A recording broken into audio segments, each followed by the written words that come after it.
Okay. ನಮಸ್ತೆ, hi, hello, ನಮಸ್ತೆ, welcome back to ಈಶ್ವರ್ಗಳು ಎಜುಕೇಷನಲ್ ಚಾನಲ್. ನಾನು ನಿಮ್ಮ ಈಶ್ವರ್ಗಳು. ಸೊ ನಾವು ಆಲ್ರೆಡಿ ಕಳೆದ 6 ಜಿಯೋಗ್ರಫಿ ಕ್ಲಾಸಸ್ನ ಮಾಡಿದ್ವಿ. ಇವತ್ತು 7ನೇ ಜಿಯೋಗ್ರಫಿ ಕ್ಲಾಸಸ್ನ ಮಾಡ್ತಾಯಿದ್ವಿ. This is the most important. ಇವತ್ತು ನಾವು ನೋಡ್ತಾ ಇರ್ತಕ್ಕಂಥ ಟಾಪಿಕ್ಗಳಾಗಿರ್ಬೋದು, ಸೊ ಲ್ಯಾಂಡ್ ಬೌಂಡ್ರಿ ಆಗಿರ್ಬೋದು, ಕೋಸ್ಟಲ್ ಬೌಂಡ್ರಿಗಳಾಗಿರ್ಬೋದು, ಡಿಸ್ಪ್ಯೂಟೆಡ್ ಏರಿಯಾಸ್ ಮೀನ್ಸ್ ಚರ್ಚೆಗೆ ಒಳಪಟ್ಟ ಅಂತಾರಾಷ್ಟ್ರೀಯ ಗಡಿಯ ಚರ್ಚೆಗೆ ಒಳಪಟ್ಟಂಥ ಪ್ರದೇಶಗಳಾಗಿರ್ಬೋದು. ತದನಂತರ ಇನ್ನೊಂದು, ಸೊ ಈ ಕೋಸ್ಟಲ್ಲು ಅಂಡಮಾನ್ ನಿಕೋಬಾರ್ಗಳ ಮೇಲೆ ಆಗಿರ್ಬೋದು, ಮತ್ತು ಯಾವ್ಯಾವ ದೇಶಗಳ ನಡುವೆ ಗಡಿ ಎಷ್ಟಿದೆ ಅನ್ನೋದ್ರ ಬಗ್ಗೆ ಚರ್ಚೆ ಮಾಡ್ತಾ ಹೋಗೋಣ. ಓಕೆನಾ. ಸೊ ಈ ಕ್ಲಾಸಸ್ಗಳು ಬಂದುಬಿಟ್ಟು ಇಲ್ಲಿಂದ ಈಗೇನು ಕಂಟಿನ್ಯೂ ನಡೀತಾವಲ್ಲ, ಇನ್ನು ಮುಂದೆ ಕಂಟಿನ್ಯೂ ಕ್ಲಾಸಸ್ಗಳು, ಇದರಲ್ಲಿ ನಿಮಗೆ 11th ಕ್ಲಾಸ್ NCERT ಕಂಪ್ಲೀಟಾಗಿ ಕವರ್ ಆಗುತ್ತೆ. ಓಕೆನಾ. 11th ಕ್ಲಾಸ್ NCERT ಕಂಪ್ಲೀಟಾಗಿ ಕವರ್ ಆಗುತ್ತೆ.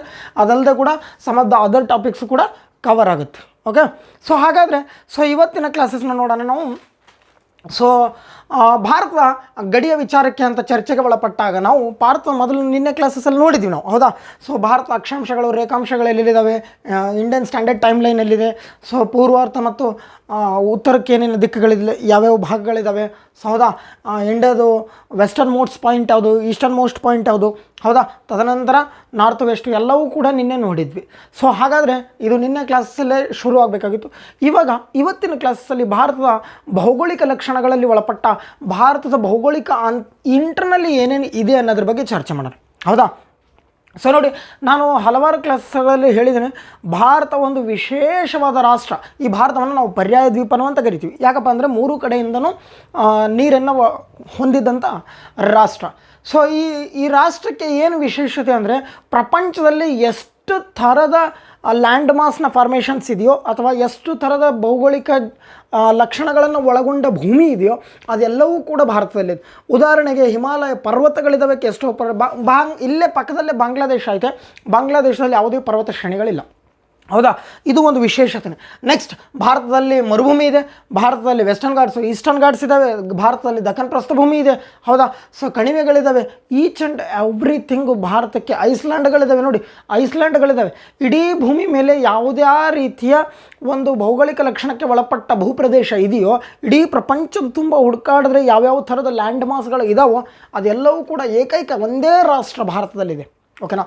ಇದು ಭಾರತ ಬಹಳ ವಿಶೇಷವಾದದ್ದು ಕಂಟ್ರಿ, ಹೌದಾ. ಹಾಗಾಗಿ ಇವತ್ತು ಭಾರತದ ಬಗ್ಗೆ ಅಂತ ಚರ್ಚೆ ಮಾಡೋದಾದರೆ ಇದು 11th class NCERT completely cover ಮಾಡುತ್ತೆ. ಇನ್ನು ಮೇಲೆ ಎಲ್ಲ ಕ್ಲಾಸಸ್ಗಳು 11th ಕ್ಲಾಸ್ NCERT ಆಗಿರ್ಬೋದು, some of the other points ಕೂಡ ಕವರ್ ಮಾಡುತ್ತೆ. ಹಾಗಾದರೆ ಗಡಿಯ ವಿಚಾರ ಅಂತ ಬಂದಾಗ ಮೊದಲನೇದಾಗಿ ನೋಡಿ, ಸೊ ಭಾರತದ ನಿಮಗೆ ಎಷ್ಟೋ ಕನ್ಫ್ಯೂಸಿಂಗ್, ಎಷ್ಟೋ ಜನ ಗೊತ್ತಿರೋರು ಕೂಡ ಕರೆಕ್ಟಾಗಿ ಹೇಳೋರು ಕೂಡ ತಪ್ಪು ಮಾಡ್ತೀರಾ. ಭಾರತದಲ್ಲಿ ನಿಮಗೆ ಗೊತ್ತಿದ್ದಂಗೆ ಎಷ್ಟು ರಾಜ್ಯ ಮತ್ತು ಎಷ್ಟು ಕೇಂದ್ರಾಡಳಿತ ಪ್ರದೇಶಗಳಿದಾವೆ ರೀ, ಹೌದಾ. ಸೊ ಎಷ್ಟಿದ್ದಾವೆ ಒಂದು ಕಮೆಂಟ್ ಸೆಕ್ಷನ್ಸಲ್ಲಿ ಹಾಕಿ ನೋಡೋಣ, ಕರೆಕ್ಟಾಗಿ ಹಾಕಿ ಒಂದು ನಿಮಿಷ. ನಾನು ಆಮೇಲೆ ಕಮೆಂಟ್ಸಿಗೆ ಪ್ರತಿಯೊಬ್ಬರು ಕಮೆಂಟ್ಸಿಗೂ ರಿಪ್ಲೈ ಮಾಡ್ತೀನಿ, ಓಕೆನಾ.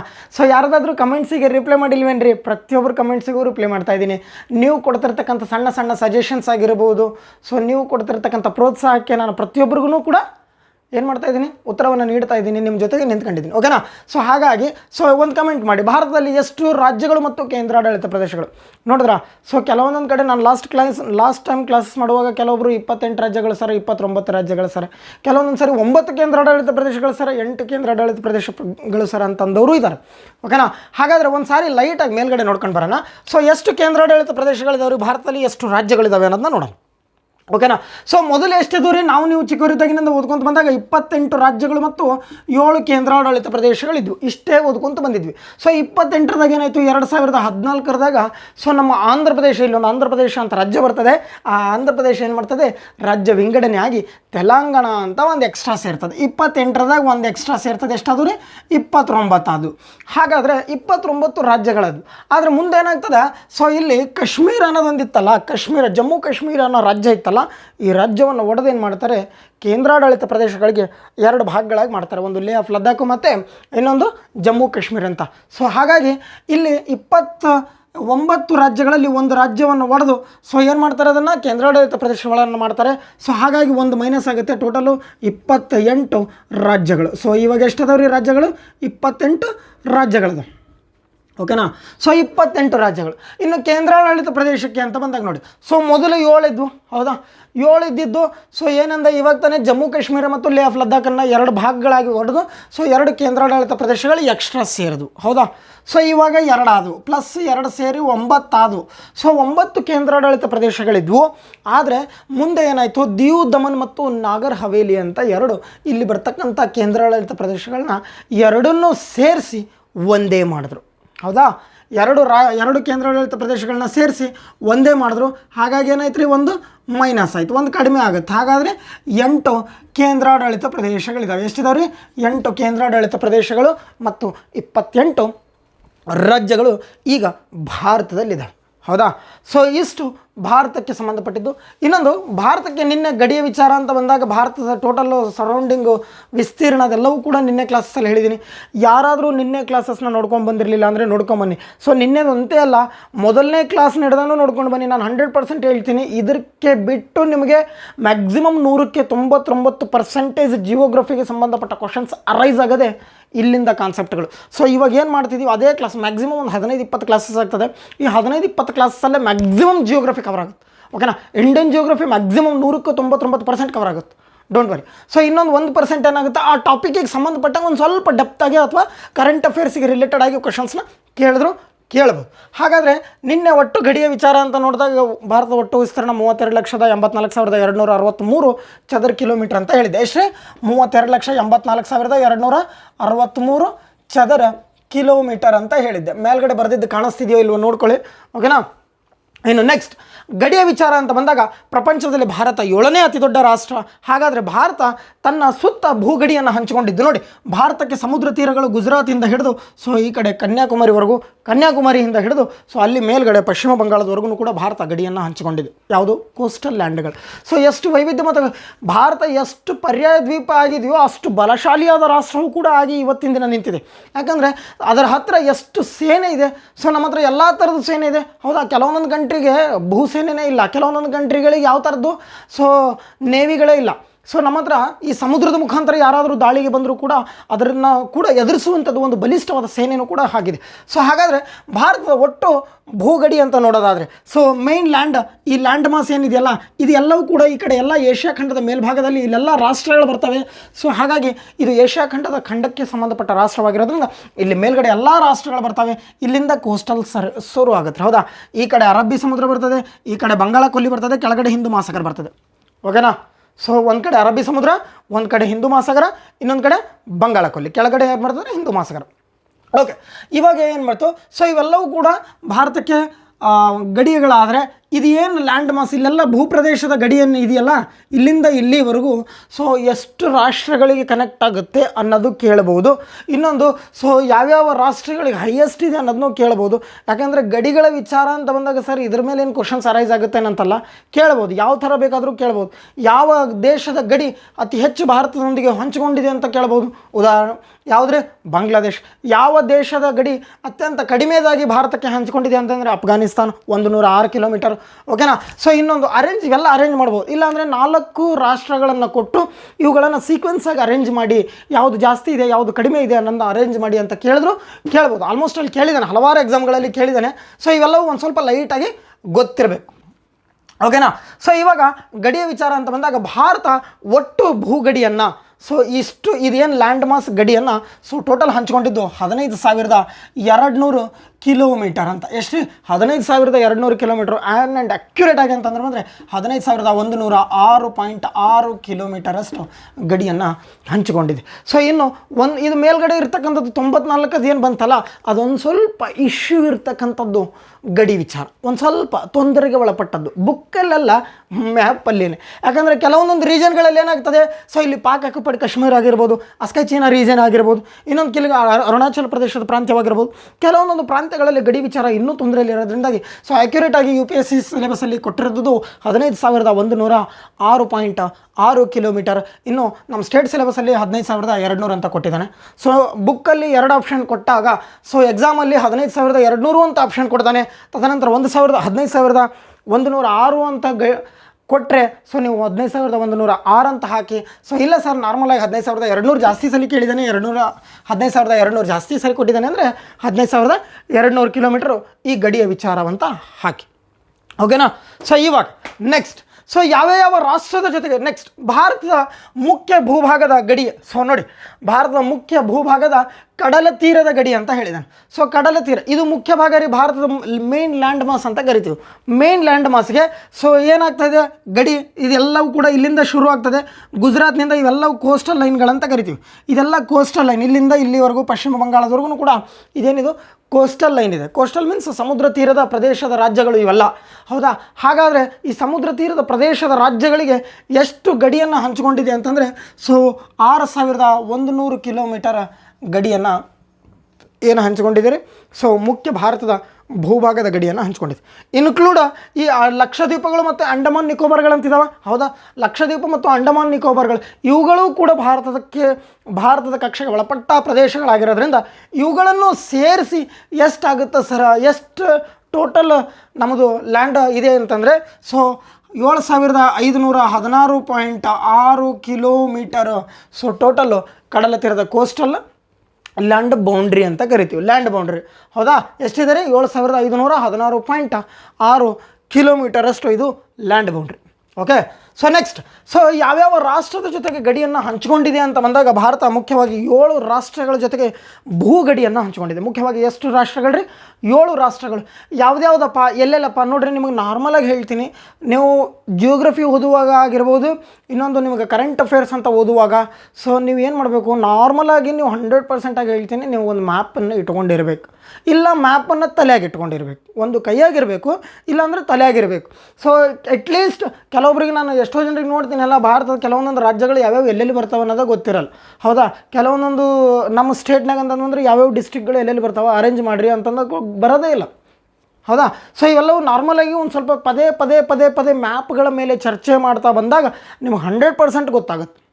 ಇನ್ನೊಂದು, ಸೊ ಯೂಟ್ಯೂಬಲ್ಲೂ ಕೂಡ ಹಲವಾರು ಸರ್ಗಳು ಕ್ಲಾಸಸ್ ಮಾಡ್ತಿರ್ತಾರೆ, ಮ್ಯಾಪಿಂಗ್ ಸೀರೀಸ್ ಕ್ಲಾಸಸ್ ಅಂತ ಮಾಡ್ತಿರ್ತಾರೆ. ಅಲ್ಲಿನೂ ನೋಡಿ ನಿಮಗೊಂದು ಸ್ವಲ್ಪ ಮ್ಯಾಪ್ ಬಗ್ಗೆ ಸಂಪೂರ್ಣವಾಗಿ ನಿಮಗೊಂದು ಸ್ವಲ್ಪ ಐಡಿಯಾ ಬರ್ತದೆ. ಓಕೆನಾ. ಸೊ ನೋಡ್ತಾ ಇರಿ. ಹಾಗಾದರೆ ಭಾರತ ಯಾವ್ಯಾವ ರಾಷ್ಟ್ರಗಳ ಜೊತೆ ಗಡಿ ಹಂಚಿಕೊಂಡಿದೆ ಅಂತಂದಾಗ ಇದು ಡಿಜಿಟಲ್ ಬೋರ್ಡ್ ಅಲ್ಲ, 100% ಹೇಳ್ತೀನಿ. ಸೊ ಡಿಜಿಟಲ್ ಬೋರ್ಡ್ ಆಗಿದ್ದರೆ ನಾವು ಇದಕ್ಕಿಂತ ಬೆಸ್ಟಾಗಿ ಕಂಟೆಂಟ್ನ ಕೊಡ್ಬೋದು. ಡಿಜಿಟಲ್ ಬೋರ್ಡ್ ಆಗಿರದೇ ಇದ್ರ ಕಾರಣಕ್ಕೋಸ್ಕರ ಕಲ್ಪನೆ ಮಾಡ್ಕೊಳ್ಳಿ, ಓಕೆನಾ. ನಮ್ಮ ಜೊತೆ ನೀವು ಸಪೋರ್ಟ್ ಮಾಡಿ, ನಿಮಗೆ ನಾವು ಸಪೋರ್ಟ್ ಮಾಡ್ತೀವಿ, ಓಕೆನಾ. ಸಪೋರ್ಟ್ ಮೀನ್ಸ್ ನಮ್ಮ ಕಡೆಯಿಂದ ನಿಮಗೆ ಎಜುಕೇಷನಲ್ಲಿ ಏನು ಕಂಟೆಂಟ್ ಕೊಡಬೇಕಾಗಿತ್ತು ಅದೆಲ್ಲವೂ ಸಪೋರ್ಟ್ ಮಾಡ್ತೀನಿ, ಓಕೆನಾ. ಸೊ ಇನ್ನು ನೀವೇನು ಮಾಡ್ಕೋಬೇಕಪ್ಪ, ಜಸ್ಟ್ ಅಸ್ಯೂಮ್ ಮಾಡ್ಕೋಬೇಕು. ಇಲ್ಲ ಭಾರತಕ್ಕೆ ಗಡಿಗೆ ಸಂಬಂಧಪಟ್ಟಂಥ ಎಷ್ಟು ರಾಷ್ಟ್ರಗಳ ಜೊತೆ ಗಡಿ ಹಂಚಿಕೊಂಡಿದೆ ಅನ್ನೋದು ಒಂದು ಸ್ವಲ್ಪ ಭಾರತದ ಭೂಪಟವನ್ನು ಒಂದು ಸ್ವಲ್ಪ ಹಿಡಿದು ನೋಡಿದಾಗ ನಿಮಗೊಂದು ಸ್ವಲ್ಪ ಗೊತ್ತಾಗುತ್ತೆ. ಓಕೆ. ಭಾರತ ಮುಖ್ಯವಾಗಿ ಗಡಿಯನ್ನು ಹಂಚಿಕೊಂಡಿದ್ದು ಯಾವ್ಯಾವ ರಾಷ್ಟ್ರದ ಜೊತೆಗೆ ಹಂಚಿಕೊಂಡಿದೆ ಅಂತಂದರೆ 7 ರಾಜ್ಯಗಳು ಅಂತ ಹೇಳಿದೆ. ಸೊ ಯಾವುದ್ಯಾವುದಪ್ಪ ಅಂತ ಬಂದರೆ ಭಾರತ ಪಾಕಿಸ್ತಾನದ ಜೊತೆಗೆ ಗಡಿಯನ್ನು ಹಂಚಿಕೊಂಡಿದೆ. ನೋಡಿ ಇಲ್ಲಿ ಬರೋದೆಲ್ಲ ಪಾಕಿಸ್ತಾನ, ಓಕೆನಾ. ಇದೆಲ್ಲ ಪಾಕಿಸ್ತಾನ. ಇದನ್ನು ಅಳಕಸಲ್ರಿ ಸ್ವಲ್ಪ, ಬೇಡ್ರಿ, ಶಾಬಾಷ್, ಓಕೆ. ಹಾಂ, ಇದು ಭಾರತ ಇಲ್ಲಿ ಪಾಕಿಸ್ತಾನದ ಜೊತೆಗೆ ಗಡಿಯನ್ನು ಹಂಚಿಕೊಂಡಿದೆ. ಹಾಂ, ಇದು ಪಾಕಿಸ್ತಾನ ಅಂತ. ನೆಕ್ಸ್ಟ್ ಇಲ್ಲಿ ಭಾರತ, ನೆಕ್ಸ್ಟ್ ಇಲ್ಲೇನಾಗಿದೆ ಅಫ್ಘಾನಿಸ್ತಾನ, ಇಲ್ಲಿ ಮೇಲ್ಗಡೆ ಬರೋದು ಅಫ್ಘಾನಿಸ್ತಾನ. ಇದು ಯಾವುದ್ರಿ ಪಾಕ್ ಬರ್ತದೆ, ಇಲ್ಲಿ ಮೇಲ್ಗಡೆ ಅಫ್ಘಾನಿಸ್ತಾನ ಬರ್ತದೆ, ಓಕೆನಾ. ಅಫ್ಘಾನಿಸ್ತಾನ ಮುಂದೆ ಅಫ್ಘಾನಿಸ್ತಾನ ಯಾವ ರಾಷ್ಟ್ರದ ಜೊತೆಗೆ ಗಡಿ ಹಂಚ್ಕೊಂಡಿದೆ ಅಂತ ನೀವು ನೋಡ್ಕೋಬೇಕು, ಓಕೆನಾ. ಇಲ್ಲಿ ಪಾಕಿಸ್ತಾನ, ಅಫ್ಘಾನಿಸ್ತಾನ, ಮೇಲ್ಗಡೆ ಅಂತ ಬಂದಾಗ ಇದು ಚೀನಾ ಬರ್ತದೆ. ಇಲ್ಲಿ ಯಾವ್ದು ಬರ್ತದೆ ರೀ? ಚೀನಾ. ಇಲ್ಲಿ ಚೀನಾ ರಾಷ್ಟ್ರ ಬರ್ತದೆ, ಓಕೆ. ಚೀನಾ. ಇಲ್ಲಿ ಬರೋದು ನೇಪಾಳ, ನೆಕ್ಸ್ಟ್ ಭೂಟಾನ್, ಹೌದಾ. ಇದ್ರ ಮೇಲೆಲ್ಲ ಚೀನಾನೇ ಇದೆ, ಮತ್ತು ಇದೆಲ್ಲ ಮತ್ತೆ ಚೀನಾನೇ ಕಬ್ಜಾ. ಸೊ ಈ ಕಡೆ ಸಂಧಿಲಿ ಒಂದು ಸ್ವಲ್ಪ ಕಾಣಿಸ್ತಿದೆಯಾ ನಿಮಗೆ ಜಾಗ, ಬೋರ್ಡ್ ಫುಲ್ ಆಗಿತ್ತು. ಇದೆಲ್ಲ ಮಯನ್ಮಾರ್ ಅಂತ ಕರಿತೀವಿ, ಓಕೆನಾ. ಇದು ಯಾವುದ್ರಿ? ಮಯನ್ಮಾರ್ ಕಂಟ್ರಿ. ಸೊ ಮಯನ್ಮಾರ್ ರಾಷ್ಟ್ರ, ಹೌದಾ. ಸೊ ನೆಕ್ಸ್ಟ್ ಈ ಕಡೆ ಹಾಗೆ ಇಲ್ಲಿ ಕೆಳಗಡೆ ಆಸ್ಟ್ರೇಲಿಯಾ, ಇಂಡೋನೇಷ್ಯಾ ಅದಕ್ಕೆ ಸಂಬಂಧಪಟ್ಟಿದ್ದು, ಈ ಕಡೆ ಮಾಲ್ಡೀವ್ಸ್ ಅಂತ ಇದೆ. ಸೊ ಭಾರತ ಯಾವ್ಯಾವ ರಾಷ್ಟ್ರಗಳ ಜೊತೆ ಗಡಿ ಹಂಚಿಕೊಂಡಿದೆ ಅಂತಂದರೆ 1ನೇದಾಗಿ ಪಾಕಿಸ್ತಾನ್, 2ನೇದಾಗಿ ಅಫ್ಘಾನಿಸ್ತಾನ್, 3ನೇದಾಗಿ ಚೀನಾ, 4ನೇದು ನೇಪಾಳ್, 5ನೇದು ಭೂಟಾನ್, 6ನೇದು ಮಯನ್ಮಾರ್, ಹೌದಾ. 6 ಅಲ್ವಾ. ನೆಕ್ಸ್ಟ್ ಇನ್ನು 7ನೇದಾಗಿ ಇಲ್ಲೊಬ್ರು ಸಂಧ್ಯಾಗ್ ಶಿವ ಅಂತ ಇಲ್ಲೊಬ್ರು ಕುಂತಾರೀಗ, ಇವ್ರು ಬಂದುಬಿಟ್ಟು ಬಾಂಗ್ಲಾದವರು. ಯಾರ್ರೀ? ಬಾಂಗ್ಲಾ, ಓಕೆ. ಸೊ ಈ 7 ರಾಜ್ಯಗಳ ಜೊತೆ ಗಡಿಯನ್ನು ಹಂಚಿಕೊಂಡಿದೆ. ಕಾಣಿಸ್ತಿದೆಯಾ ನಿಮಗೆ? ಕಾಣಿಸ್ತಿದೆಯಾ? ಒಂದು ಸಾರಿ ನೋಡ್ಲ ಕಾಣಿಸ್ತಿದೆಯಾ ಅಂತ. ಸಾರಿ, ಅಲ್ಲಿ ಮಯನ್ಮಾರ್ದವ್ರು ಒಬ್ಬರು ನಿಮ್ಮ ಮೂಲೆ ಕಾಣ್ತಿಲ್ಲ. ಇಲ್ಲಿ ಓಕೆನಾ. ಇಲ್ಲಿ ಮಯನ್ಮಾರ್ ಅಂತ ಒಂದು ಕಂಟ್ರಿ ಐತೆ, ಸ್ವಲ್ಪ ಬೋರ್ಡ್ ಫುಲ್ಲಾಗಿ ಐತಿ, ಆ ಕಡೆ ಕಾಣ್ತಿಲ್ಲ. ಓಕೆ ಇರಲಿ. ಅಮ್ಮ ಸ್ವಾಮಿ ಫೋನ್ ಬರ್ತೈತೆ ಒಂದು ಸೆಕೆಂಡ್. ಇರಲಿ, ಕಟ್ಟಾಯ್ತು. ಓಕೆ ರೀ, ಈ ಗಡಿಯ ವಿಚಾರ ಅಂತ ಬಂದಾಗ ಈ ಗಡಿಗಳ ಬಗ್ಗೆ ಚರ್ಚೆ ಮಾಡ್ತಾ ಹೋಗೋಣ. ಸೊ ಯಾವ್ಯಾವ ರಾಷ್ಟ್ರ ಜೊತೆಗೆ ಎಷ್ಟೆಷ್ಟು ಗಡಿಯನ್ನು ಹಂಚ್ಕೊಂಡಿದೆ ಅಂತ ನೋಡೋಣ. ಸೊ ಈ ಗಡಿಗಳಲ್ಲಿ ಮೊಟ್ಟ ಮೊದಲನೇದಾಗಿ ಹೈಯೆಸ್ಟ್ ಗಡಿಯನ್ನು ಹಂಚ್ಕೊಂಡಿರೋದು ಭಾರತದ ಜೊತೆಗೆ. ಸೊ ಪಾಕಿಸ್ತಾನ ಅಲ್ಲ, ಬಾಂಗ್ಲಾದೇಶ ಹೈಯೆಸ್ಟ್ ಗಡಿಯನ್ನು ಭಾರತದ ಜೊತೆಗೆ ಹಂಚ್ಕೊಂಡಿದೆ. ಎಷ್ಟು ಹಂಚ್ಕೊಂಡಿದೆ ರೀ? 4096.7 ಕಿಲೋಮೀಟರ್ನಷ್ಟು ಬಾಂಗ್ಲಾದೇಶ ಗಡಿಯನ್ನು ಹಂಚಿಕೊಂಡಿದೆ, ಹೈಯೆಸ್ಟ್ ಲ್ಯಾಂಡ್. ಸೊ ಭೂಪ್ರದೇಶ ಏನಿದೆಯಲ್ಲ, ಭೂಮಿ ನಾವು ನಿಂತ್ಕೊಂಡಿದ್ದೀವಲ್ಲ, ಈ ಲ್ಯಾಂಡ್ ಮಾಸಿಗೆ ಕನೆಕ್ಟ್ ಆಗಿ ಬಾಂಗ್ಲಾ ಜೊತೆಗೆ 4096.7 ಕಿಲೋಮೀಟರ್ನಷ್ಟು ಸೊ ಭೂಗಡಿಯನ್ನು ಹಂಚಿಕೊಂಡಿದೆ. ನೆಕ್ಸ್ಟ್ ಸೊ ಹಿಂಗೆ ಹೋಗ್ತಾ ನೋಡೋಣ. ಭಾರತ ಮೊದಲನೇದಾಗಿ ಪಾಕಿಸ್ತಾನದ ಜೊತೆಗೆ 3323 ಕಿಲೋಮೀಟರ್. ಎಷ್ಟೇ ಇಲ್ಲಿಂದ ಎಲ್ಲಿಗೆ ಎಷ್ಟಿದೆ ರೀ? 3323 ಕಿಲೋಮೀಟರ್ನಷ್ಟು ಭಾರತ ಏನು ಮಾಡಿದೆ? ಪಾಕಿಸ್ತಾನದ ಜೊತೆಗೆ ಭೂಗಡಿಯನ್ನು ಹಂಚಿಕೊಂಡಿದೆ. ತದನಂತರ ಇಲ್ಲಿ ಅಫ್ಘಾನಿಸ್ತಾನ ಇದೆ, ಹೌದಾ? ಇಲ್ಲಿ ಅಫ್ಘಾನಿಸ್ತಾನ್ ಇದು ಯಾವುದು? ಗಿಲ್ಗಿಟ್ ಬಲ್ಕಿಸ್ತಾನ್ ರೇಂಜ್ ಇದು, ಹೌದಾ, ರೀಜನು. ಸೊ ಇಲ್ಲಿ ಬಂದುಬಿಟ್ಟು ಸೊ 106 ಕಿಲೋಮೀಟರ್ನಷ್ಟು. ಸೊ ಇಲ್ಲಿ ನೋಡಿ 106 ಕಿಲೋಮೀಟರ್. ಇದಿಷ್ಟೇ ಗೊತ್ತಾಗಲ್ಲ ಸಂಧ್ಯಾಗ, ಆಲ್ಮೋಸ್ಟ್ ಅಲ್ಲಿ ಗೊತ್ತಾಗಲ್ಲ. ಇದು ಯಾಕೆ ಗೊತ್ತಾಗಲ್ಲ ನಾನು ಹೇಳ್ತೀನಿ, ಓಕೆನಾ. ಇದು ಯಾಕೆ ಭಾಳ ಚರ್ಚೆಗೆ ಬರಲ್ಲ, ಭಾರತ ಅಫ್ಘಾನಿಸ್ತಾನದ ಗಡಿಯ ವಿವಾದ ಯಾಕೆ ಜಾಸ್ತಿ ಚರ್ಚೆಗೆ ಬರಲ್ಲ ಅನ್ನೋದನ್ನು ಹೇಳ್ತೀನಿ, ಓಕೆನಾ. ಇಲ್ಲಿ 106 ಕಿಲೋಮೀಟರ್ನಷ್ಟು ಗಡಿಯನ್ನು ಹಂಚಿಕೊಂಡಿದೆ. ನೆಕ್ಸ್ಟ್ ಇಲ್ಲಿ ಮೇಲ್ಗಡೆ ಚೀನಾನೇ ಐತ್ರಿ, ನಮ್ಮ ತಲೆ ಮೇಲೆ ಐತಿ, ಕಾಶ್ಮೀರದ ಮೇಲೆ. ಆದ್ರೆ ಈ ಲದ್ದಾಖ್ ರೀಜನ್ ಮೇಲೆ ನಮಗೆ ಗೊತ್ತಾಗಲ್ಲ, ಚರ್ಚೆಗೆ ಜಾಸ್ತಿ ಬರಲ್ಲ. ಯಾಕೆ ಬರಲ್ಲ ಅನ್ನೋದನ್ನ ನೋಡೋಣ, ಓಕೆನಾ. ಸೊ ಅಲ್ಲಿ ಚೀನಾ ಜೊತೆಗೆ ಭಾರತ ಏನು ಮಾಡಿದೆ? ಅಫ್ಘಾನಿಸ್ತಾನ ಜೊತೆಗೆ 106, ನೆಕ್ಸ್ಟ್ ಚೀನಾ ಜೊತೆಗೆ 3488 ಕಿಲೋಮೀಟರ್ನಷ್ಟು ಗಡಿಯನ್ನು ಹಂಚಿಕೊಂಡಿದೆ. ಎಷ್ಟು?